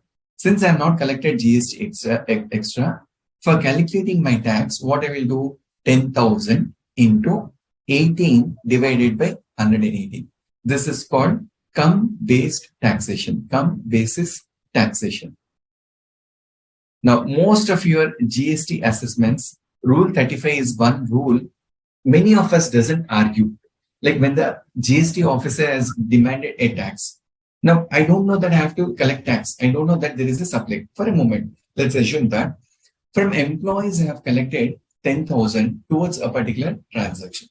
I didn't know that I have to collect GST from my employees. Now, when I have not collected tax, I apply Rule 35. whatever rate of tax is there, the value of consideration into the rate of tax divided by 100 plus rate of tax. This gives me my tax. This is what is mentioned in my rule number 35. So the learning principles, students, when we wanted to study this valuation principles, first understand the nature of business. There was one question from Viraj. Sir, in place, time and value of supply, so many rules and definitions, how to remember? In case of valuation of rules, Viraj, it is absolutely not complicated. No? Once you put a chart, like section 15, I've explained. 1, what is a transaction value? 2, what to be included. 3, what to be excluded. 4, refer to rules. 5, government is going to define the value of supply. Clear. When I come to rules, rule 27, where my consideration is not sole consideration. 28, related party transaction. 29, agent. 30, generally accepted, 110% of cost of goods sold. 31, best judgment assessment. 32, there are 5 entries. Now, when you put a chart, Viraj, it's very easy to understand these provisions. Coming back, so how do we learn? How do we apply these rules? First and foremost, please understand the nature of business. That gives you a clarity whether to travel to rules or I can go for valuation rules. Second, read the business carefully. Read, are there any advance rulings? Are there any circulars? Are there any high court judgments applicable to this business? That will give you a clarity. How do you do your GST audit? Third, examine the business entire bookkeeping. How does a chart of accounts are prepared? Example, like I was talking about old mixie grinder. Unless you look at the chart of accounts where I receive old mixie grinder, there's a control account where I put it to control account. From there, I put it to scrap. Unless you look at the chart of accounts, you don't know what are the business secrets which are happening internally in the business. Then, plotting all these transactions together, where you try to understand these are related party transactions, these are unrelated party transactions. This is my market value. This is my like kind, like quality. Try to examine your business model for the purpose of your litigation. Last but not the least, disclosure in statutory regulations. What is my value of supply? When I was talking about 15 subsection 2, there is a punch sheet, what to be included. Though I have not received money, how do I present in my statutory returns? That makes me an important factor for compliance purpose. Students, with this, we come to the end of our discussion on valuation. I understand that this is a marathon, what we had today. I thank all of your patience to hold for 3 hours of our today's discussion. Hope I made little meaningful of understanding these provisions. The next session, whenever we have, I'll come with a couple of examples in a detailed fashion to make you understand how do we apply these principles. Till then, good night, goodbye. See you all.